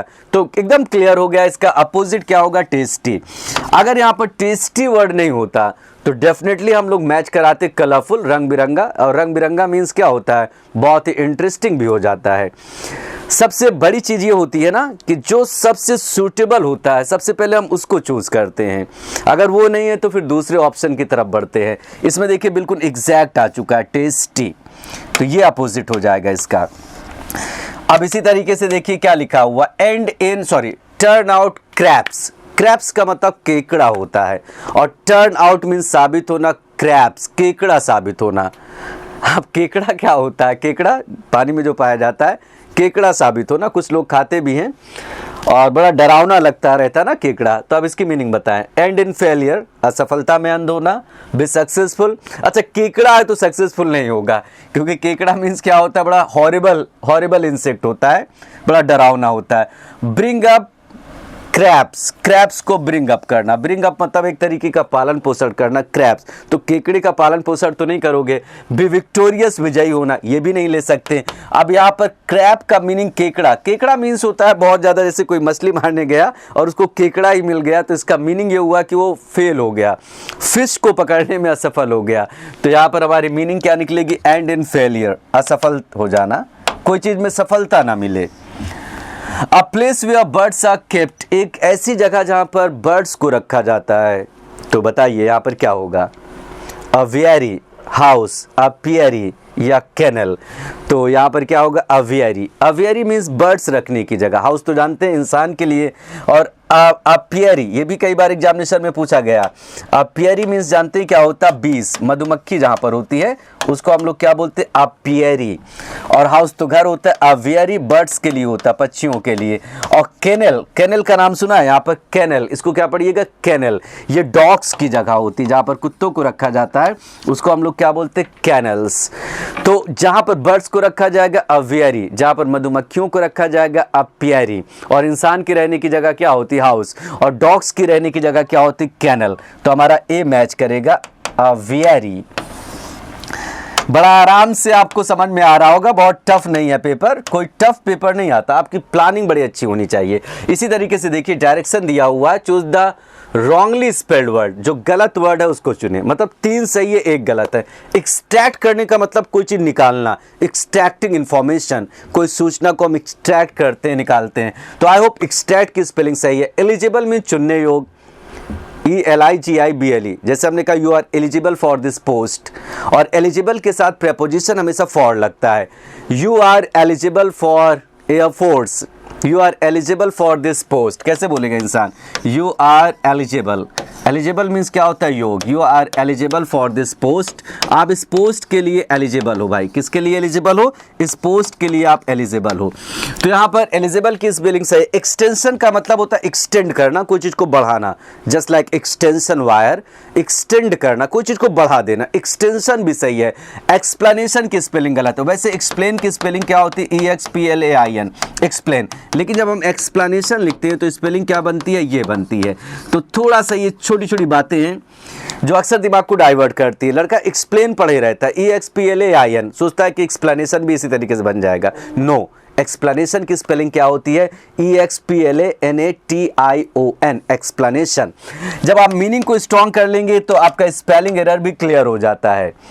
अब इसके बाद हम लोग चलते हैं narration. He said to her, उसने उससे कहा, मतलब लड़के ने लड़की से कहा, व्हाट अ कोल्ड डे, कितना ठंडा दिन है। एक्सक्लामेटोरी सेंटेंस है और इसको आप लोगों ने पढ़ा होगा इम्पेरेटिव, एक्सक्लामेटोरी, ऑप्टेटिव, एसर्टिव, नरेशन में। तो चलिए डिसाइड करिए। और इसके लिए आप एक्सक्लेम्ड यूज करते हैं, तो एक्सक्लेम्ड कहाँ पर आए? ये तो नहीं लेंगे, एक्सक्लेम्ड यहीं पर आए, एक ये हो गया। अच्छा, कोई सॉरोफुली, क्या exclaimed, he exclaimed sorrowfully it was a cold day, या he exclaimed that it was a very cold day. और व्हाट या हाउ को हटाकर वेरी लगाते हैं ना, जैसे आदमी बोल रहा व्हाट अ, जैसे आदमी किसी ने कहा हाउ हॉरिबल यू आर, अब इसी को हम एसर्टिव में बदलेंगे तो कैसे बोलेंगे? You are very horrible. तो यहां पर आइडिया आपको मिल ही गया होगा कौन सा होना चाहिए, हमारा डी वाला ऑप्शन। क्या होना चाहिए? He claimed that it was a horrible day, ये एक हॉरिबल डे था, मतलब बहुत ही डरावना दिन था भाई। और इसको ऐसे डालना चाहिए, यहां पर मैंने डाल दिया, ए हो गया, ये पोर्शन बी हो गया, ये सी हो गया, ये डी हो गया। तो यहाँ पर हमारा कौन सा होना चाहिए? D option. और नरेशन बड़ा छोटा छोटा आता है एग्जाम में आपके एयरफोर्स में, बस आप प्रैक्टिस करिएगा। अब यहाँ पर देखिए कि नेक्स्ट क्या है आपका? वॉइस है। क्वेश्चन में क्या लिखा है? We must endure what we can not cure, ये आपका क्वेश्चन है। और ऑप्शन क्या है आपका? A, B, C, D. आप डिसाइड करिए। वी मस्ट एंड्योर, हमें बर्दाश्त करना चाहिए, व्हाट, जो कुछ भी, वी कांट क्योर, मतलब जिस चीज़ का हम इलाज नहीं करते सकते उसको हमें बर्दाश्त करना चाहिए। अच्छा, कैन नॉट लगा है तो मॉडल ऑक्सिलरी में सुना होगा जब पैसिव बनाते हैं, can, could, may, might, will, would, shall, should, must, इनका हम पैसिव कैसे बनाते हैं? बी लगाकर थर्ड फॉर्म, बी लगाते हैं प्लस थर्ड फॉर्म। तो आप देखिए यहाँ पर बी लगा हुआ है थर्ड फॉर्म, यहाँ पर बी नहीं लगा तो इसको तो आप रिजेक्ट ही कर दें। यहाँ पर कुड लगा, कुड को भी आप रिजेक्ट कर दें, क्योंकि नरेशन तो आप नहीं पढ़ रहे हैं कि कैन का कुड होगा, विल का वुड होगा, शैल का शुड होगा, ये सब तो आपको करना नहीं है। तो एक गलत, दो गलत। अच्छा, अब आगे देखते हैं, व्हाट वी क्योर। अच्छा, यहाँ पर मस्ट लगा, हटा दो भाई। अब डायरेक्ट आप ऑक्सिलरी के बेसिस पर पकड़ सकते हो, कोई दिमाग भी नहीं लगाना आपको, बस भी हो गया। वॉइस में आप ऑक्सिलरी को पहचानो और ऑक्सिलरी को पहचानने के बाद ये फॉलो करो कि इसमें क्या चलता है, मतलब बी लगता है या बीन लगता है, उसी के बेसिस पर आप पकड़ सकते हैं। बहुत जगहों पर ये देखा जाता है बड़ा कॉम्प्लिकेटेड आ जाता है, तो आपको अर्थ निकालने की भी जरूरत नहीं है, डोंट वरी अबाउट इट। और ये भी नहीं सोचना कि बाई क्यों नहीं लगा, लगा या नहीं लगा, उसके झंझट में मत पड़िएगा। बस आप ऑक्सिलरी को देखकर थर्ड फॉर्म लगा नहीं लगा ये चीज देखिएगा। और ये वॉइस शेड हियर, नरेशन नहीं है कि कैन का कुड हो जाएगा, ठीक है। तो यहाँ पर हमारा एकदम क्लियर हो गया, अब अर्थ भी निकालने की जरूरत नहीं है, एकदम कॉन्सेप्ट आ गया होगा। अब इसी तरीके से हम चलते हैं भाई PQRS की तरफ। अब इसमें क्या लिखा? द फ्लोर, मतलब जो फर्श है। बी कर्टेंड, कर्टेंड का मतलब उसमें पर्दा लगा, टू स्टॉप, रोकने के लिए, इकोइंग, इकोइंग का मतलब जो गूंज आती है। बी कारपेटेड, कारपेट लगा हुआ है। And the wall should be, walls मतलब दीवारें। तो एक सेंस समझ में आया कि दीवार पर ही क्या लगेगा? कर्टेन लगेगा और जमीन पर कारपेट लगेगी। तो यहाँ पर क्या होना चाहिए? PQRS। तो कौन सा होना चाहिए? अगर हम देखें द फ्लोर, क्या आप P से शुरू करेंगे? P से मुझे लग रहा है क्योंकि सब्जेक्ट मिल रहा है और सब में तो सब्जेक्ट नहीं मिल रहा है। तो P कहाँ गया भाई? P यहाँ, यहाँ, यहाँ, तीन जगह आया। अब तीनों में चेक करें, पहले को चेक करें। द फ्लोर जो फर्श है शुड बी, और उसके बाद लिखा be carpeted. The floor should be carpeted, सही लग रहा है। फ्लोर पर कारपेट होना चाहिए, ठीक है, फ्लोर पर ही रहेगा। इसमें लगा एंड द वॉल्स, और जो दीवारें हैं वो क्या होना चाहिए? बी, दीवारें क्या होना चाहिए? B curtain. कर्टेन का मतलब उसमें पर्दा लगा होना चाहिए, टू स्टॉप इकोइंग, गूंज को रोकने के लिए। ये तो सही है, लेकिन एक बार इसको भी देख लो। द फ्लोर शुड बी, और उसके बाद इस लगा हुआ, and the wall should be. Floor should and the wall should, ये तो नहीं आएगा, बिल्कुल गलत हो गया। अगर आप इसको चेक करोगे, द फ्लोर शुड और उसके बाद लिखा बी कर्टेन, तो भाई फ्लोर पर, फर्श पर पर्दा कैसे लगेगा? ये भी खत्म। अगर इसको चेक करोगे, द फ्लोर शुड और उसके बाद एंड द वॉल्स, बिल्कुल गलत है। इसका कहने का मतलब ये तीनों ऑप्शन हमारे गलत हो जाएंगे। तो यहाँ पर हमारा इसी से शुरू होगा। देखो फिर से मैं पढ़ दे रहा हूँ। फर्श जो है शुड भी होना चाहिए, बी कारपेटेड, कारपेटेड मतलब उस पर फर्श पर कालीन होनी चाहिए। इसमें लिखा हुआ and the walls should be curtain, ये बिल्कुल क्लियर हो गया। अब आगे बढ़ते हैं। अब यहाँ पर देखिए 14 में आप देखिए क्या लिखा हुआ है। Would miss a very interesting game, बहुत ही इंटरेस्टिंग गेम को मिस करेगा। टू बी प्लेड, जो खेला जाना है, बिटवीन टू फेमस टीम, दो प्रसिद्ध टीमों के बीच में। ही सेड, उसने कहा, दैट कि दोज, वो, हु वुड नॉट अकॉम्पनी हिम, जो उसको अकॉम्पनी नहीं करेंगे, मतलब साथ नहीं जाएंगे। एक चीज याद रखिएगा, सेंटेंस की बिगिनिंग हमेशा सब्जेक्ट से होती है। अगर सेंटेंस के एंड में फुल स्टॉप है तो डेफिनेटली सब्जेक्ट से होती है, तो आपको सब्जेक्ट को पकड़ना होगा। इससे तो नहीं करेंगे भाई, ये आपकी ऑक्सिलरी है, इससे भी नहीं करेंगे। मेरी बात समझ रहे हैं ना? इससे नहीं करेंगे, इससे नहीं करेंगे, इससे भी नहीं करेंगे, सब्जेक्ट ये लगा हुआ है। ही सेड, इससे ज्यादा सुटेबल है, तो इस कहाँ का, अच्छा इस सब जगह आ गया, अच्छा इस सभी जगह दिखाई पड़ रहा है, वेट, इस हमारा सभी जगह दिखाई पड़ रहा है, एक दो को छोड़कर। तो इस कहाँ पर है, देखो, एक ये, एक ये, एक ये तो क्यों है, इसको हटा दो। अब इसको पहले चेक करो। ही सेड, उसने कहा, दैट कि दोस्त वो, हु वुड नॉट अकॉम्पनी हिम, जो उसके साथ नहीं जाएंगे, टू बी प्लेड, खेला जाना, जो उसके साथ नहीं जाएंगे, खेला जाना, अजीब जैसा अर्थ निकल रहा है। इसको चेक करते हैं। ही सेड, उसने कहा, दैट कि दोस्त वो, हु वुड नॉट अकॉम्पनी हिम, जो उसके साथ नहीं जाएंगे, बिटवीन टू टीम, दो टीमों के बीच में, जो उसके साथ नहीं जाएंगे, दो टीमों के बीच में, ये भी बहुत अच्छा अर्थ नहीं दे रहा। अब इसको देखो।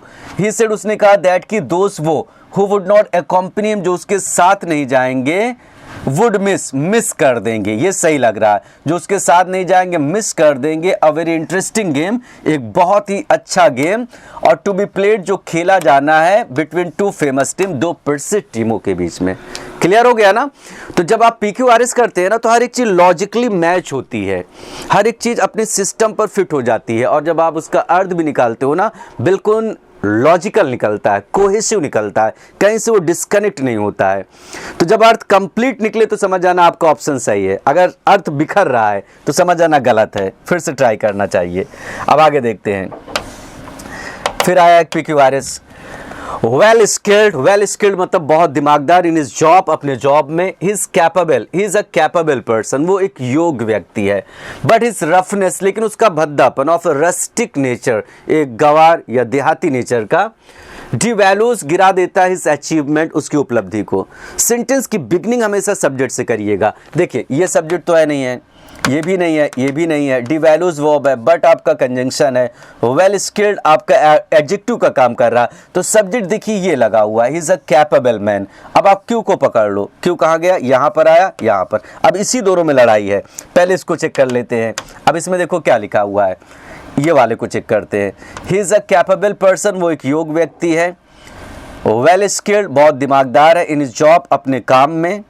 फिर आर में देखिएगा, बट लेकिन his roughness of rustic nature, उसका देहाती या गवार का जो रफनेस है, नेचर है, वो क्या करता है, डिवैल्यूज, वो गिरा देता है इस अचीवमेंट, उसकी उपलब्धि को। सही तो लग रहा है, लेकिन इसको भी ट्राई कर लो। He is a capable person, वो एक योग्य व्यक्ति है, but his roughness of a rustic nature, लेकिन उसका रस्टिक नेचर का रफनेस मतलब गवारपन, उसका क्या कर रहा है, डिवैल्यूज हिज नेचर अचीवमेंट, उसके अचीवमेंट को गिरा देता है। पी में लिखा well skilled in his job, ये अजीब जैसा लग रहा है, लास्ट में आप well skilled in his job connect नहीं कर पा रहा है, तो कनेक्ट होना चाहिए हर एक चीज। तो इस वजह से हम इसकी तरफ नहीं जाएंगे, हम किसकी तरफ जाएंगे, इसकी तरफ जाएंगे। आई श्योर ये क्लियर हो गया होगा, और इस पर प्रैक्टिस आप करते रहिएगा। एक दो चीज़ों को मतलब करने से नहीं इंप्रूव होगा कि बस 3 हमने कर लिया हो गया, नहीं, you need lots of practice, बहुत ज़्यादा प्रैक्टिस करिए।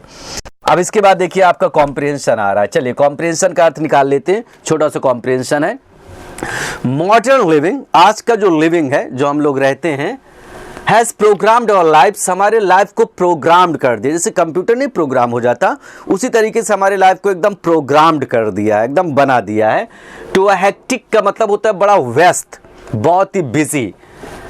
मोनोटोनस, मोनोटोनस का मतलब होता है बड़ा नीरस, शेड्यूल में बदल दिया। शेड्यूल का मतलब जो दिनचर्या में बदल दिया, बहुत ही हेक्टिक, बहुत ही व्यस्त।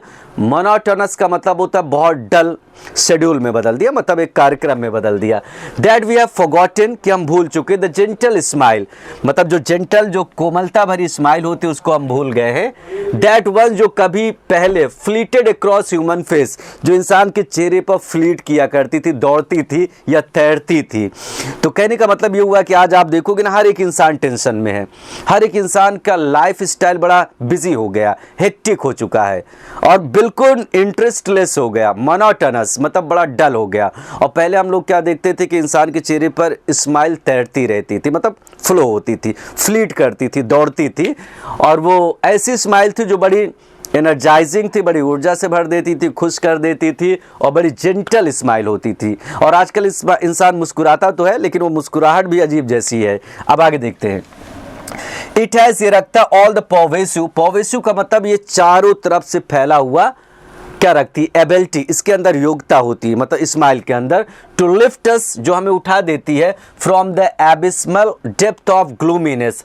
एबिस्मल का मतलब बहुत गहरे, डेप्थ मतलब जो डेप्थ है, ऑफ ग्लूमीनेस उदासी। तो एक इसका सेंस निकाल सकते हो कि ये ऐसी पावर है, इसके अंदर पर्वेसिव एबिलिटी है। पर्वेसिव का मतलब एक विस्तृत, एक फैली हुई एबिलिटी, योग्यता है जो हमें उदासी की गहराई से उठा देती है। अगर हम चाहे जितनी भी उदासी की गहराई में चले जाए वहां से हमें अप कर देती है, उठा लाती है, मतलब बाहर निकालती है। इट स्माइल के लिए आया है, से रखती है ऑल द पर्वेसिव एबिलिटी, सारी विस्तृत एबिलिटीज के अंदर है टू लिफ्ट अस, जो हमें उठाती है from the abysmal depth of gloominess. Gloominess का मतलब निराशा या उदासी की गहराई से हमें उठा लेती है। We should not be cowed down. Cowed down का मतलब होता है बकल डाउन, बकल डाउन का मतलब pressurised. We should not be cowed down, हमें प्रेशर में नहीं आना चाहिए, हमें झुकना नहीं चाहिए by work pressure, work pressure से, मतलब वर्क प्रेशर का अपने ऊपर दबाव नहीं लेना चाहिए। That a constant frown, कि हमारा जो कांस्टेंट निरंतर फ्राउन मतलब समझते हो ना, मुंह बनाए रखना, उदास रहना, ये क्या करता है, इम्प्रिजन्स आवर फेस, हमारे चेहरे को गुलाम कर देता है, मतलब कैद कर देता है। स्माइल का अपोजिट फ्राउन होता है। स्माइल मुस्कुराना, फ्राउन मुंह बनाना, मतलब गुस्सा दिखाना। तो हमें गुस्सा नहीं दिखाना चाहिए, नहीं हमारा चेहरा इम्प्रिजन्स हो जाता है, कैद में आ जाता है। कहने का मतलब चेहरे का एक्सप्रेशन का जो खूबसूरती है खत्म हो जाती है। इनबिल्ट कॉन्फिडेंस, इनबिल्ट कॉन्फिडेंस, जो हमारे अंदर इनबिल्ट कॉन्फिडेंस है, जो हमारे अंदर कॉन्फिडेंस बना है। इनबिल्ट होता है ना, जैसे बहुत सारी आजकल मोबाइल ऐसे आते हैं जिसमें बैटरी इनबिल्ट होती है, हमारे अंदर का कॉन्फिडेंस। एंड पॉजिटिव एटीट्यूड, और हमारा सकारात्मक नज़रिया हेल्प, मदद करता है अ स्माइल, मुस्कुराहट को ब्लॉसम, ब्लॉसम मतलब फैलने में, डेवलप होने में, जैसे फुल ब्लॉसम्स होता है उसी तरीके से मदद करता है। अ फेस, एक चेहरा, बेरिफ्ट ऑफ का मतलब जो वंचित है स्माइल मुस्कुराहट से, makes us unarmoured for it, यह हमें इसके लिए अनआर्म्ड कर देता है। अनआर्म्ड करने का मतलब ये होता है कि हमें उसके लिए तैयार नहीं करता। अगर चेहरे पर उदासी है, मुस्कुराहट नहीं है तो बिल्कुल कैरियर डल है।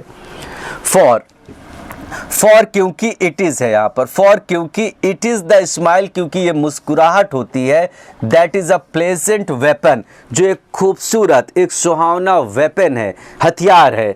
विच रेजिस्ट, जो रोकता है, ऑल हर्डल, सारी मुसीबतों को, एंड प्रॉब्लम, समस्याओं को, दैट डिप्रेसेस, जो हमें उदास करती है। मुस्कुराहट एक वेपन है जो सारी समस्याओं को रोकती है, और ये समस्या ऐसी है जो हमें उदास करती हैं। इफ़ यू लर्न, अगर हम सीख लें टू स्माइल, मुस्कुराना, इन अ क्राइसिस, किसी मुसीबत में, इट सोच, ये दिखाता है वी हैव द फोरबेरेंस, हमारे अंदर सहनशीलता है, एंड करेज, साहस है, टू फेस द क्राइसिस, मुसीबत का सामना करने में। आई स्माइल, एक मुस्कुराहट, आफ्टर ऑल, पूरा मिलाकर एक मुस्कुराहट, हेल्प्स अस, हमें मदद करती है, परसिवियर, दृढ़ रहने में। और परफेक्ट प्रेजेंट, हमारा जो प्रेजेंट है उसमें हमें दृढ़ रहने के लिए मजबूर करती है, मतलब मदद करती है। अनमाइंडफुल ऑफ अवर पास्ट और फ्यूचर, और हम अपने पास्ट और फ्यूचर के बारे में अनमाइंडफुल हो जाते हैं, मतलब उसके बारे में सोचते ही नहीं हैं, केवल प्रेजेंट में रहते हैं और मुस्कुराते हैं। बड़ा अच्छा पैसेज है, इससे भी कुछ सीख लिया करिए। अब देखिए, What is meant by programmed our lives? ये प्रोग्राम्ड और लाइफ्स का मतलब क्या है कि हमारी जिंदगी को इसने प्रोग्राम कर दिया। तो भाई यही होगा ना, we have a set mechanical routine, हमारा आज का रूटीन जो एकदम मशीनी हो गया, जैसे मशीन नहीं होता ना, एकदम उसी तरीके से हम सेट हो चुके हैं। इतने बजे उठना है, इतने बजे ये, इतने बजे ये, इतने बजे इतने बजे ये, ठीक है, तो एकदम मशीन की तरह हो चुके हैं, कोई चेहरे पर स्माइल नहीं है। अब आगे देखते हैं, यहाँ पर ये क्वेश्चन है, ठीक है जी, यहाँ पर क्या कह रहा है, Which of the following statement is not true in the context of the passage? निम्नलिखित में से कौन सी बात ऐसी है जो पैसेज के हिसाब से सही नहीं है? If you don't smile, अगर हम स्माइल नहीं करते, we are ruining our present, तो हम अपने प्रेजेंट को बर्बाद कर रहे हैं. If we smile, we are mad, यही तो गलत ही है. अब और सब सही है. पैसेज के हिसाब से which of the following statement is not true? कौन सा स्टेटमेंट ट्रू नहीं? अब इसको कोई भी देखेगा, पैसेज पढ़ा भी नहीं होगा, तब भी बता देगा. If you smile we are mad, अगर हम मुस्कुराएंगे तो हम पागल हैं, कोई आदमी एक्सेप्ट ही नहीं करेगा. यही बात गलत हो गई. अब आगे देखिए क्वेश्चन नंबर, हाँ अब आगे क्या बोल रहा है सुनिए ध्यान से. कह रहा द ऑथर्स मेन ऑब्जेक्टिव, मतलब इस ऑथर का इस नहीं होना चाहिए, ऑथर्स का ये apostrophe S, authors main objective, writer इस पैसेज का उसका मेन ऑब्जेक्टिव, मेन उद्देश्य इन राइटिंग द पैसेज, इस पैसेज को लिखने में, सीम्स प्रतीत होता है टू वार्न अस, क्यों हमें वार्निंग देना चाहता है, ऑफ अ डल फ्यूचर, एक डल फ्यूचर का. तो इसका क्या सेंस हुआ, इसका सेंस क्या निकालोगे? तो यहाँ पर क्या हो गया, बोलिए भाई क्या लेंगे आप लोग? तो यहाँ पर क्या होना चाहिए? अच्छा यहाँ पर इसको भी मैंने पढ़ दिया. The author's main objective, author का main objective writing this passage, इस पैसेज को लिखने में सीम्स प्रतीत होता है. क्या प्रतीत होता है? टू वार्न अस, चेतावनी देना हमें डल फ्यूचर का.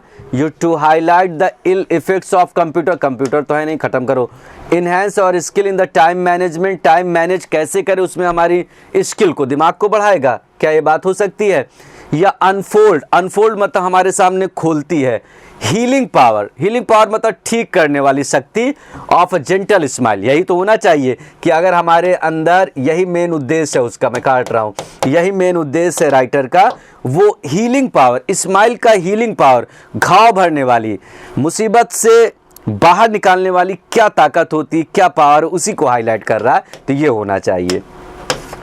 अब उसी तरीके से नेक्स्ट क्वेश्चन अगर आप देखेंगे, smile is a perfect, smile जो है वो परफेक्ट, ठीक है. स्माइल इज रेफर्ड, मुस्कुराहट को रेफर किया गया, बताया गया एज अ प्लेजेंट वेपन, एक सुहावना खूबसूरत सा वेपन, औजार, ठीक है. तो बताइए क्यों, किस रूप में उसको रेफर किया गया है? इट इज हार्मफुल, क्या ये हानिकारक है? या इट पियर्स द हार्ट, क्या ये दिल के अंदर पियर्स करता है, दिल के अंदर एंटर करता है, प्रवेश करता है? या it helps us overcome our problems, या ये हमें मदद करता है अपनी प्रॉब्लम को ओवरकम, ओवरकम मतलब विजय पाने में? या इट इज़ पेनफुल, दुख भरा. अब भाई पेनफुल नहीं है, ना दिल के अंदर घुसता है, ना हार्मफुल है, हानिकारक है, ये हमें समस्याओं से बाहर निकालने में मदद करता है, यही वाला हो जाएगा. तो पैसेज तो आसान लग रहा होगा. अब आगे बताइए. नेक्स्ट क्वेश्चन है, यहां पर कह रहा है कि चूज द टाइटल, मतलब इसमें टाइटल यूज करो, most appropriate to the passage, जो पैसेज के हिसाब से सबसे सूटेबल है.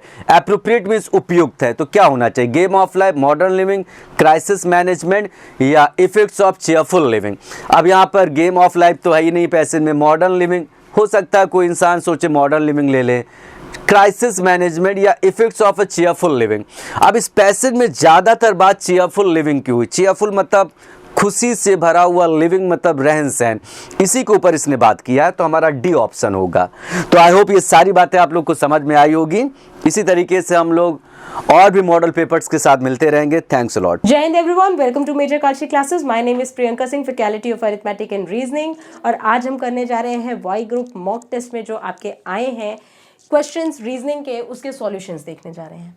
क्वेश्चन नंबर 1 जो सबसे पहला है बच्चों, वो क्वेश्चन नंबर 1 आपका क्या है? पूछा गया है एक निश्चित कुट भाषा में सुमीनिक को लिखा गया है शी इज ब्रेव, पाइसोनिक को लिखा गया है शी इज ऑलवेज स्माइलिंग, सोरेजी को लिखा गया है इज ऑलवेज चेयरफुल. तो आपको बताना है कि स्माइलिंग को आप किस तरह कनेक्ट करेंगे. स्माइलिंग सबसे पहले हम देखते हैं क्या इस स्टेटमेंट में है. स्टेटमेंट में कितने वर्ड्स हैं? क्या 4 वर्ड्स हैं? 4 वर्ड्स में से कोई एक यूज हुआ होगा स्माइलिंग के लिए. शी और इज इसमें भी है, यानी ये तो ऑप्शन होगा नहीं. ठीक है, यानी क्या क्या नहीं हो सकता?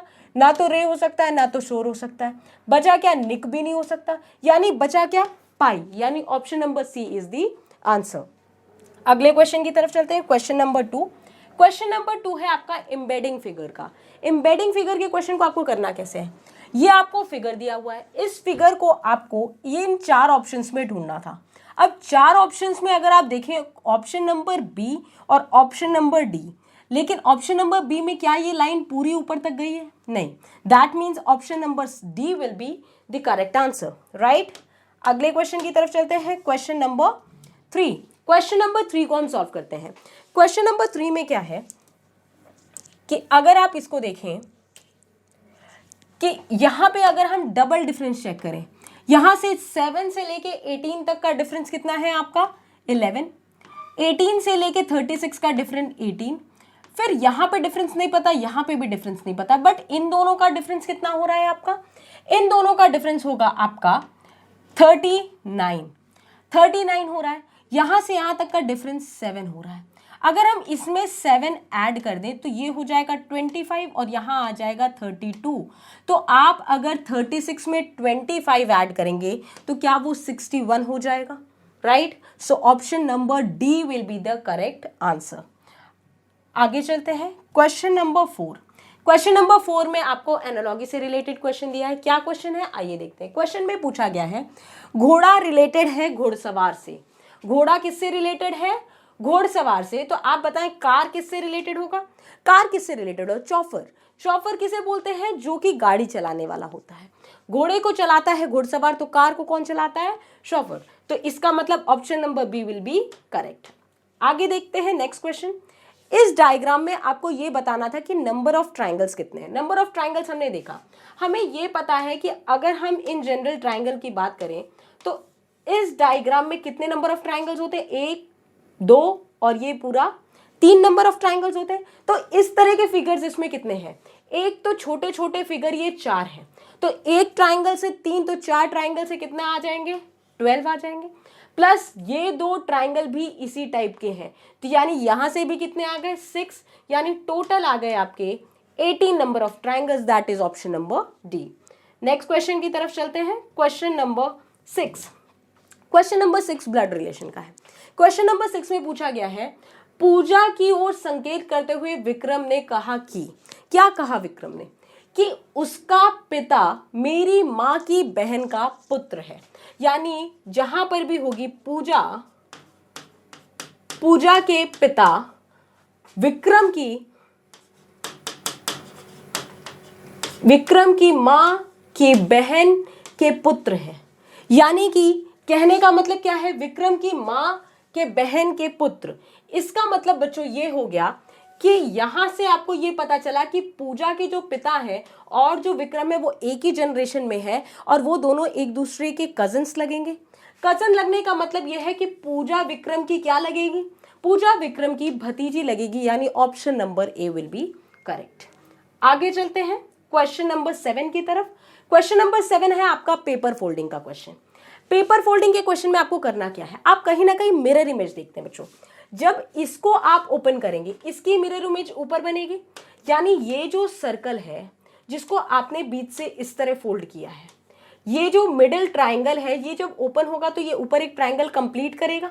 और यहाँ जो ट्राइंगल है कट में, क्या वो यहाँ पे भी एक ट्राइंगल बनेगा? ऑब्वियसली बनेगा, राइट। तो ये तो डायग्राम में होगा ही होगा। बीच में ये ट्राइंगल कंप्लीट होगा और यहाँ पे एक ऊपर ट्राइंगल बनेगा और एक ट्राइंगल नीचे बनेगा। तो अगर हम इसके अकॉर्डिंग चले तो ऑप्शन में कौन कौन सा? यानी कि अभी क्या है, ये डायग्राम यहाँ पे मिल रहा है, यहाँ पे मिल रहा है, यहाँ पे मिल रहा है, वो तो होगा नहीं क्योंकि वहां पे डिस्टेंस बहुत ज्यादा है। यहाँ पे आपके 2 ट्राइंगल्स होंगे, राइट। अगर हम सर्कल को देखें तो यहाँ पे भाई कैसे फोल्ड किया है? पहली बात, इसको इसके ऊपर ओवरलैप किया तो ऐसे आ जाएगा। दूसरा वाला ओवरलैप किया तो ऊपर वाला ऐसे आ जाएगा। फिर इसको ओवरलैप किया एक दूसरे के ऊपर, तो यहाँ जो ट्राइंगल है वही ट्राइंगल यहाँ बनेगा। लेकिन जब ये ट्राइंगल ओपन होगा तो क्या इसकी इमेज यहाँ पे भी बनेगी? यहाँ पे और यहाँ पे। सिमिलरली ये जब ओपन होगा तो इसकी इमेज यहाँ बनेगी। लेकिन जो कट यहाँ लगा है, क्या उसका इफेक्ट यहाँ और यहाँ पे पड़ेगा? बिल्कुल नहीं पड़ेगा बच्चों, क्योंकि यहाँ पे ये जो कट है ये यहाँ से ऊपर ऑलरेडी फोल्डेड है, तो इस पेज पे कोई भी कट का निशान नहीं आएगा। यानी ऑप्शन नंबर आपका हो जाएगा डी। Is that clear? आगे चलते हैं, क्वेश्चन नंबर 8। क्वेश्चन नंबर 8 में आपको क्लासिफिकेशन का क्वेश्चन था। इन 4 ऑप्शंस में आपको बताना था कि कौन सा सही, कौन सा ऑड वन आउट है, यानी कौन सा इनमें से सबसे अलग है। तो आप क्या करेंगे, यहाँ देखा, यहाँ पे अगर आप इनको काउंट करें तो ये कितने हैं, 6 हैं, इसमें भी काउंट करेंगे 6 हैं, इसमें कितने हैं, 5 हैं, और इसमें भी 6 हैं, यानी कहाँ पे 5 है, ऑप्शन नंबर सी पे 5 है, तो देखते ही आंसर लगा देना था, यानी ऑप्शन नंबर सी, राइट। अगले सवाल की तरफ चलते हैं, क्वेश्चन नंबर 9। क्वेश्चन नंबर 9 में आपको वेन डायग्राम दिया है। वेन डायग्राम किससे रिलेट करना है आपको, वेन डायग्राम आपको रिलेट करना था मनुष्य यानी ह्यूमन मनुष्य और अध्यापक और स्नातक से रिलेट करना था। मनुष्य भाई, अध्यापक और स्नातक मतलब ग्रेजुएट। अब अध्यापक और ग्रेजुएट दोनों क्या है, ह्यूमन बीइंग ही तो है, तो यहाँ पे आ जाएगा बड़ा सर्कल आपका मनुष्य दिखाएगा। फिर कुछ अध्यापक हो सकते हैं कि ग्रेजुएट हो, लेकिन जरूरी थोड़ा ना है कि हर अध्यापक ग्रेजुएट हो, यानी कि कुछ अध्यापक ग्रेजुएट हो सकते हैं और कुछ ग्रेजुएट अध्यापक भी हो सकते हैं, लेकिन सारे कह देना गलत होगा, यानी इसके हिसाब से option number A will be correct. आगे चलते हैं, क्वेश्चन नंबर 10। क्वेश्चन नंबर 10 बच्चा कैसा है, क्वेश्चन नंबर 10 एक फिगरल सीरीज है। फिगर की सीरीज क्या कह रही है, अगर हम अंदर वाले डायग्राम को नोटिस करें तो वहां पे क्या हो रहा है कि ये पहले यहाँ पे है, फिर वो इस एज पे आया, इस एज के आने के बाद वो यहाँ पे एक स्किप करके वो डायरेक्ट दूसरे कॉर्नर पे चला गया, यानी 2 कॉन्जिक्यूटिव पॉइंट ले रहा है, फिर एक स्किप कर जा रहा है, फिर 2 कॉन्जिक्यूटिव पॉइंट ले रहा है, फिर एक स्किप कर जा रहा है, यानी अब स्किप करके अगर हम इस डायग्राम की बात करें तो अंदर वाला क्या एरो यहाँ पे आएगा, राइट, अंदर वाला एरो यहाँ पे आएगा, 2 लगातार पॉइंट, फिर एक जगह स्किप किया, फिर यहाँ पहुंचा, फिर 2 लगातार पॉइंट, फिर एक जगह स्किप किया, तो यहाँ पर पहुंचा। अब एरो कहाँ जा रहा है, एरो कॉर्नर पे जा रहा है, फिर यहाँ पे आ रहा है, ये एंटी क्लॉकवाइज डायरेक्शन में घूम रहा है और वो क्लॉकवाइज डायरेक्शन में। डायरेक्शन का रोटेशन कैसा है, और 2 कॉन्जिक्यूटिव पॉइंट, फिर एक स्किप करना है, फिर 2, एक मिडिल और एक कॉर्नर, फिर एक स्किप करना है, फिर एक मिडिल और एक कॉर्नर, यहाँ कॉर्नर मिडिल एक स्किप किया, फिर मिडिल, फिर कॉर्नर, फिर एक स्किप करेगा, यानी इस कॉर्नर पे आएगा, यानी एरो यहाँ पे आएगा, यही डायग्राम होगा। इसके हिसाब से आपका आंसर कौन सा होगा, option number D. Is that clear? तो ऐसे आपको फिगर्स पे लिंक करके फिगरल सीरीज के क्वेश्चंस करने होते हैं।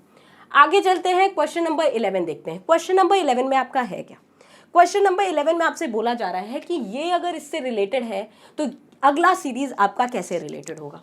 आप अगर ध्यान से देखें तो अगर मैं इस डायग्राम को यहाँ पर कंप्लीट कर दूं, इसके ऊपर रख दूं और यहाँ पे डॉट आ जाएगा, ये पूरा इस पे फिट हो जाएगा, और इस डायग्राम को मैंने 90 डिग्री क्या किया है, क्लॉकवाइज डायरेक्शन में रोटेट कर दिया है। सिमिलरली अगर इस डायग्राम पे इस ट्रायंगल को फिट किया जाए तो ऐसा हो जाएगा। इसको क्लॉकवाइज डायरेक्शन में रोटेट करने का मतलब है कि डॉट क्या यहाँ पे आ जाएगा, डॉट अभी डाउन साइड है, क्लॉकवाइज डायरेक्शन में क्या डाउन साइड आ जाएगा, राइट। तो इसके अकॉर्डिंग ऑप्शन आपका कौन सा होगा, option number D will be correct, right. अगले सवाल पे चलते हैं, क्वेश्चन नंबर 12। क्वेश्चन नंबर 12 क्या है, इस फिगर को कंप्लीट करना है। इस फिगर को कंप्लीट कैसे करेंगे, आपको देखना है फिर से सिमेट्रिसिटी देखें या तो मिरर इमेज देखें।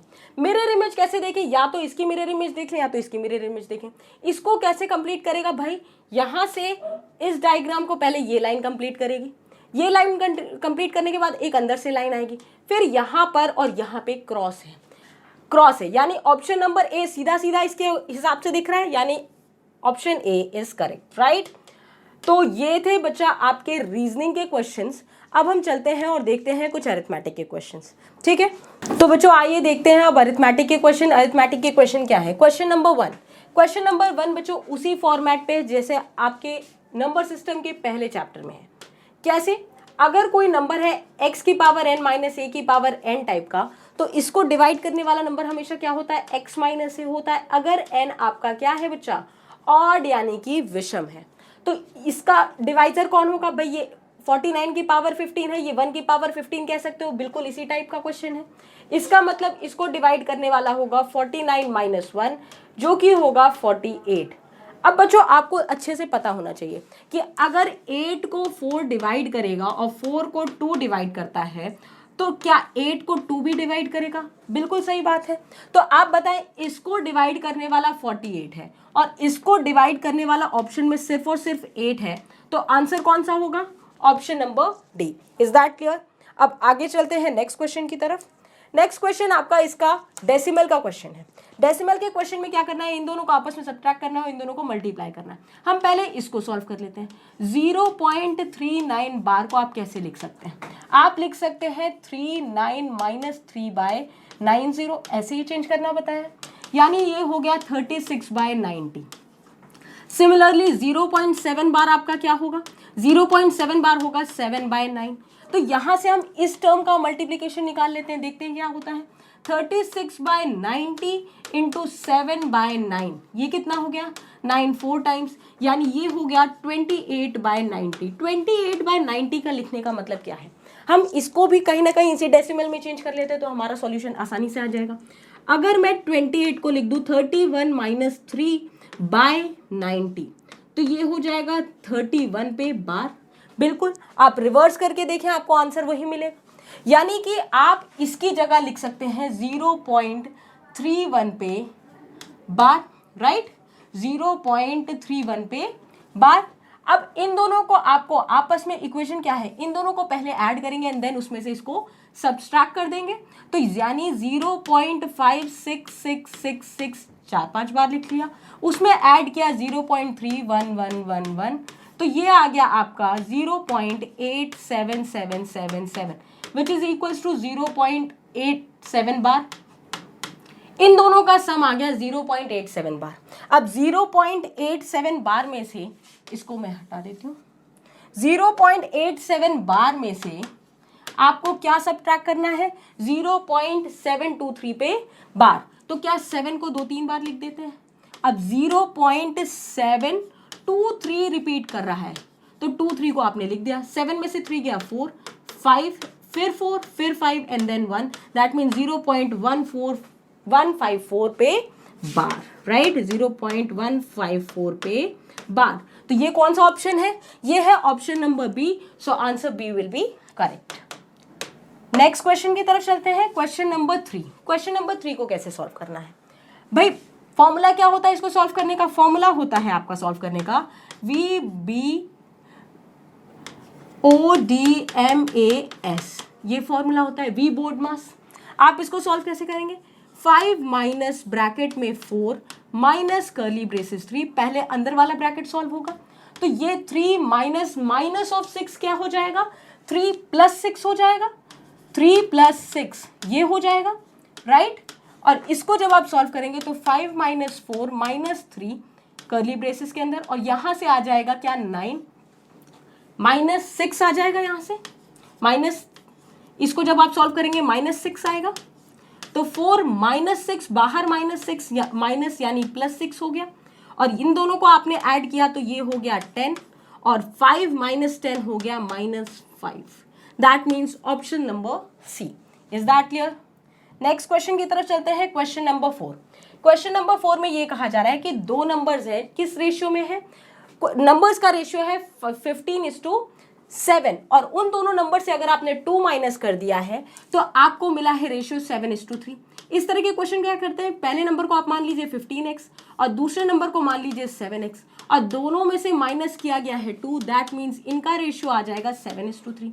जब आप इसको सॉल्व करेंगे तो ये आएगा 45x minus 6 is equals to 49x minus 14।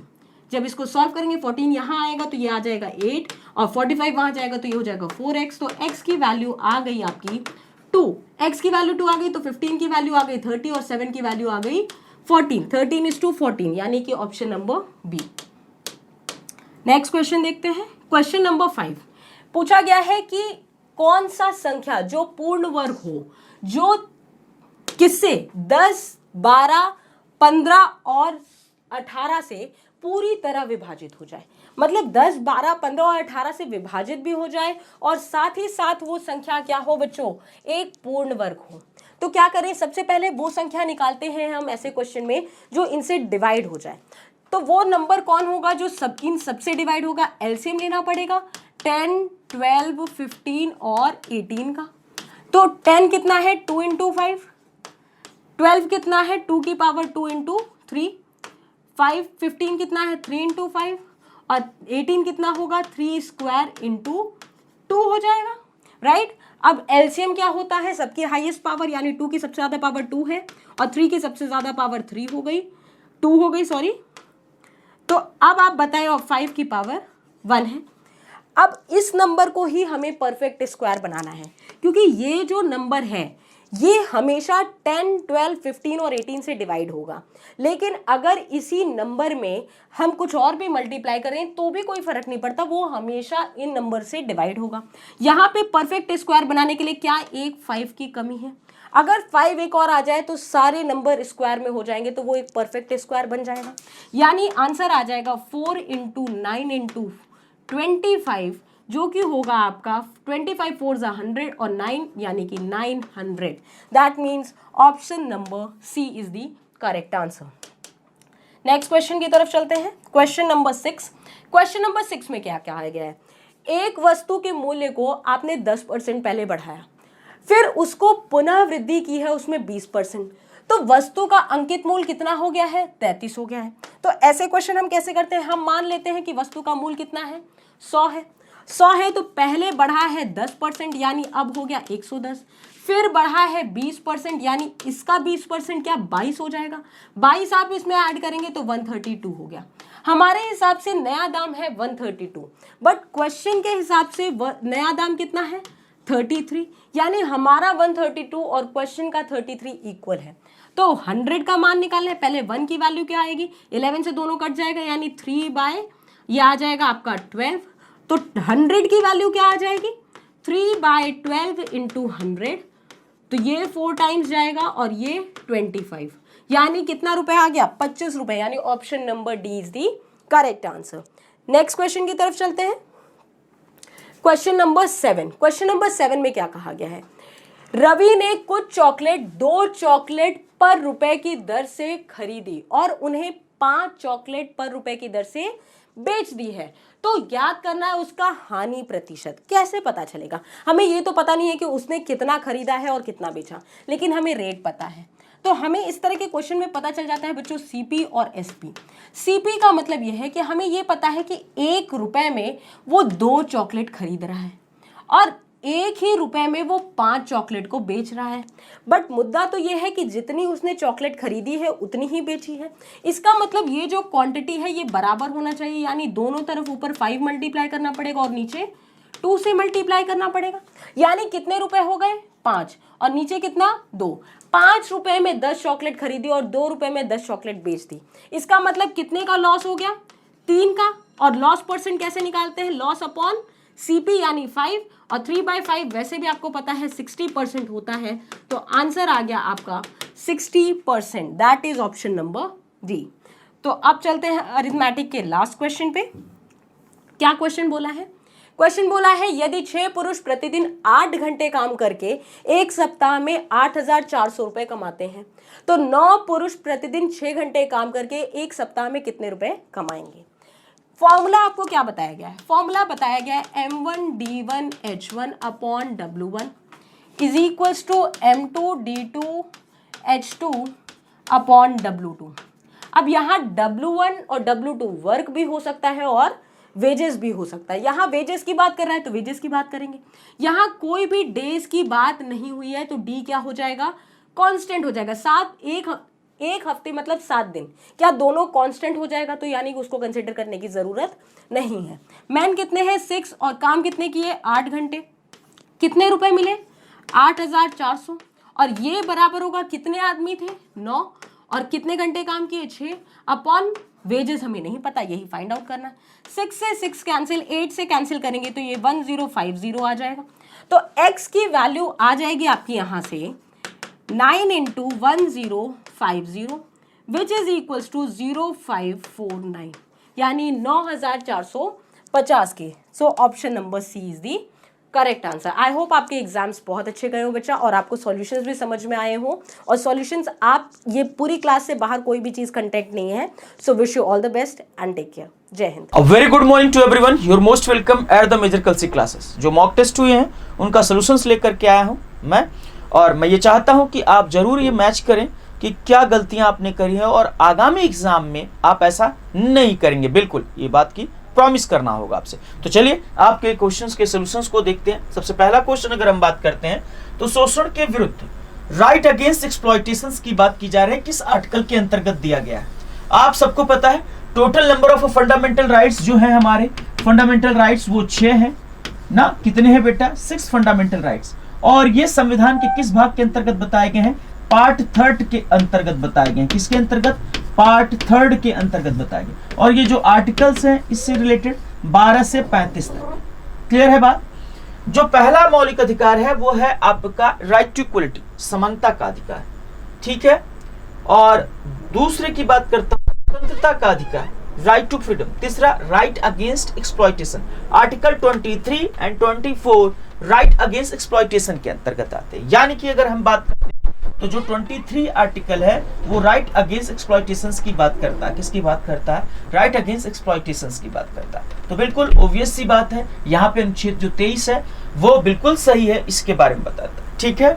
चल यहाँ पे अगर हम बात करते हैं तो ऑप्शन में 23, 19 और यहाँ पे 22 की जगह पे कुछ भी कर लीजिए आप, 25 कर लीजिए, कोई दिक्कत नहीं है। शोषण के विरुद्ध यह अधिकार नहीं बताता। किस राज्य में परिषद नहीं है? विधान परिषद नहीं है। अगर हम बात करते हैं तो किस राज्य में विधान परिषद नहीं है? आप सबको बता दूं ट्रिक है, किन राज्यों में विधान परिषद है? कुंभ जाट। क्या फुल फॉर्म है? कुंभ जाट। यानी कि अगर हम बात करें तो इसमें अंडरलाइन कर लीजिए 1, 2, 3, 4, 5, 6। मतलब अगर हम बात करें Karnataka, Uttar Pradesh, Maharashtra, Bihar, Andhra Pradesh, Telangana. Karnataka, Uttar Pradesh, Maharashtra, Bihar, Andhra Pradesh, Telangana. These are the, अगर हम एक को काट दें, इसको काट दिया है हमने, तो टोटल नंबर ऑफ 6 स्टेट्स जहां पर विधानसभा विधान परिषद दोनों है। तो अब आप मैच करा सकते हो, यानी कि कर्नाटका, उत्तर प्रदेश, महाराष्ट्र, मध्य प्रदेश में नहीं है, तो right answer will be the Madhya Pradesh में विधान परिषद नहीं है। आप समझ पा रहे हो, स्टेट लेजिस्लेचर के अंतर्गत विधानसभा और विधान परिषद दोनों आती। स्टेट लेजिस्लेचर के अंतर्गत विधानसभा और विधान परिषद दोनों आती। अगर इसकी बात करी जाए तो मध्य प्रदेश एक ऐसा राज्य है जहां पर विधान परिषद नहीं। अब फर्दर बात करते हैं, आगे क्वेश्चन की ओर मूव ऑन करते हैं। तो 15वें वित्त आयोग के अध्यक्ष कौन है? 15वें वित्त आयोग के अध्यक्ष की अगर बात करी जाए तो पहली बात समझ लीजिए कि what is the finance commission. Finance commission होता क्या है ये समझते हैं। फाइनेंस कमीशन होता क्या है, सबसे पहले इसको समझते हैं। फाइनेंस कमीशन का मतलब यह है वित्त आयोग यह प्रत्येक 5 वर्ष के बाद गठित किया जाता है और भारत के राष्ट्रपति के परमिशन पे ही इसको गठित किया जाता है। किस आर्टिकल के अंतर्गत फाइनेंस कमीशन को बताया गया? आर्टिकल 280 के अंतर्गत। इसका जो टेन्योर होता है वो कितने वर्ष का होता है? 5 वर्ष का होता है। अब क्लियर है बात ना? तो फाइनेंस कमीशन के चेयरपर्सन की नियुक्ति कौन करेगा? हमारे देश का राष्ट्रपति का। तो N K Singh ji 15th finance commission के क्या है? अध्यक्ष। क्लियर है बात? आगे क्वेश्चन की ओर मूव ऑन करते हैं। नागानंद रत्नावली प्रियदर्शिका किसने लिखा? नागानंद रत्नावली प्रियदर्शिका किसने लिखा? अगर मैं बात करता हूं तो Harshvardhan was a great scholar also and he was a king ना, वर्धन डायनेस्टी किंग। अगर हम बात करते हैं तो हर्षवर्धन रिलीजियस होने के साथ साथ स्कॉलर भी थे। रिलीजियस होने के साथ साथ स्कॉलर थे। इसका मतलब क्या है? इसका मतलब ये था कि इन्होंने कन्नौज में और प्रयागराज इलाहाबाद में धार्मिक आयोजनों का, मतलब जो धार्मिक आयोजन होते थे उनको स्पॉन्सर किया करते थे, ठीक है, या करवाते थे कह सकते हैं। इलाहाबाद में तो प्रयाग में अगर मैं बात करूं तो महामोक्ष परिषद का आयोजन कराते थे और कन्नौज में सर्वधर्म सम्मेलन का आयोजन कराते थे, ठीक है। और इन्होंने नागानंद रत्नावली और प्रदर्शिका ग्रंथ लिखा। इन्हीं के टाइम पीरियड में चाइनीज यात्री H for Harshvardhan, H for Hiuen Tsang आए थे। इन्हीं के टाइम पीरियड में चाइनीज ट्रेवलर हुएनसांग आए थे। क्लियर है बात? तो चलिए नेक्स्ट क्वेश्चन की ओर बात करते हैं। लोकसभा के प्रथम उपाध्यक्ष की बात कर रहा है, यानी कि डिप्टी स्पीकर की बात कर रहा है। ये गणेश जीवी मावलंकर साहब क्या थे? ये थे अध्यक्ष लोकसभा के। पहली लोकसभा का गठन कब हुआ? 1952। भारत में प्रथम आम चुनाव कब हुए? 1952।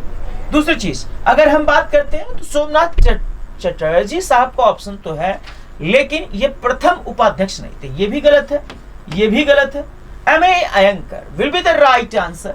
Because of Ganesh Vasudev Mavalankar was the first speaker of the Lok Sabha और डिप्यूटी स्पीकर फर्स्ट जो थे वो अयंकर साहब थे। आगे बात करता हूं, स्ट्रोम्बोली किस प्रकार का? टाइप्स ऑफ वोल्कानोस, आप ये जानते हैं कि सर्वाधिक अगर बातें करी जाए ज्वालामुखी जो है क्षेत्र वो पैसिफिक ओशन का क्षेत्र, इसलिए पैसिफिक ओशन के क्षेत्र को रिंग ऑफ फायर कहा जाता है और मैक्सिमम एक्टिव वोल्कानोस इस क्षेत्र में पाए जाते हैं गिरो, और इसीलिए कहा जाता है सबसे ज्यादा प्राकृतिक आपदाओं से घिरा हुआ जो देश है वो जापान। अब यहां पे हम बात करते हैं स्ट्रोम्बोली किस प्रकार का। आप सबको पता होगा ज्वालामुखी के 3 कैटेगरीज होती हैं on the basis of the eruptions, volcanic eruption. ज्वालामुखी उद्गार के आधार पे 3 प्रकार के होते हैं। एक होता है एक्टिव, सक्रिय ज्वालामुखी ना, सक्रिय का मतलब यह जागृत जिसको बोलते हैं। एक्टिव के बाद होता है डोरमेंट, सुसुप्त ज्वालामुखी। एक होता है डेड, मृत ज्वालामुखी। मतलब ज्वालामुखी उद्गार के आधार पे 3 क्लासिफिकेशंस बताई गई हैं। ठीक है, क्लियर है? चल आगे की ओर मूव ऑन करते हैं। तो इसका राइट आंसर क्या होगा? Active. Stromboli is active volcano. किस पेड़ से कुनैन प्राप्त होता है? आप सबको पता होगा cinchona will be the right answer. क्या सही होगा? सिनकोना। अब बीएसएफ का गठन किस वर्ष किया गया? This was the most important, 1965। Clear है? बॉर्डर सिक्योरिटी फोर्स का गठन कब किया गया? 1965। क्लियर है? तो ये थे क्वेश्चंस और इसी तरीके के क्वेश्चंस आपके यहाँ आते हैं। बायोडाइवर्सिटी से रिलेटेड आ जाएगा। बायोडाइवर्सिटी के अंतर्गत अगर पेड़ पौधों से बात करूं नेशनल पार्क से, तो सारा टॉपिक बुक्स से आ जाता है। तो इस प्रकार के क्वेश्चंस आपको मिलते रहते हैं। अब नेक्स्ट मॉक टेस्ट में सॉल्यूशंस लेकर के आऊंगा। तब तक के लिए थैंक यू सो मच। जय हिंद, जय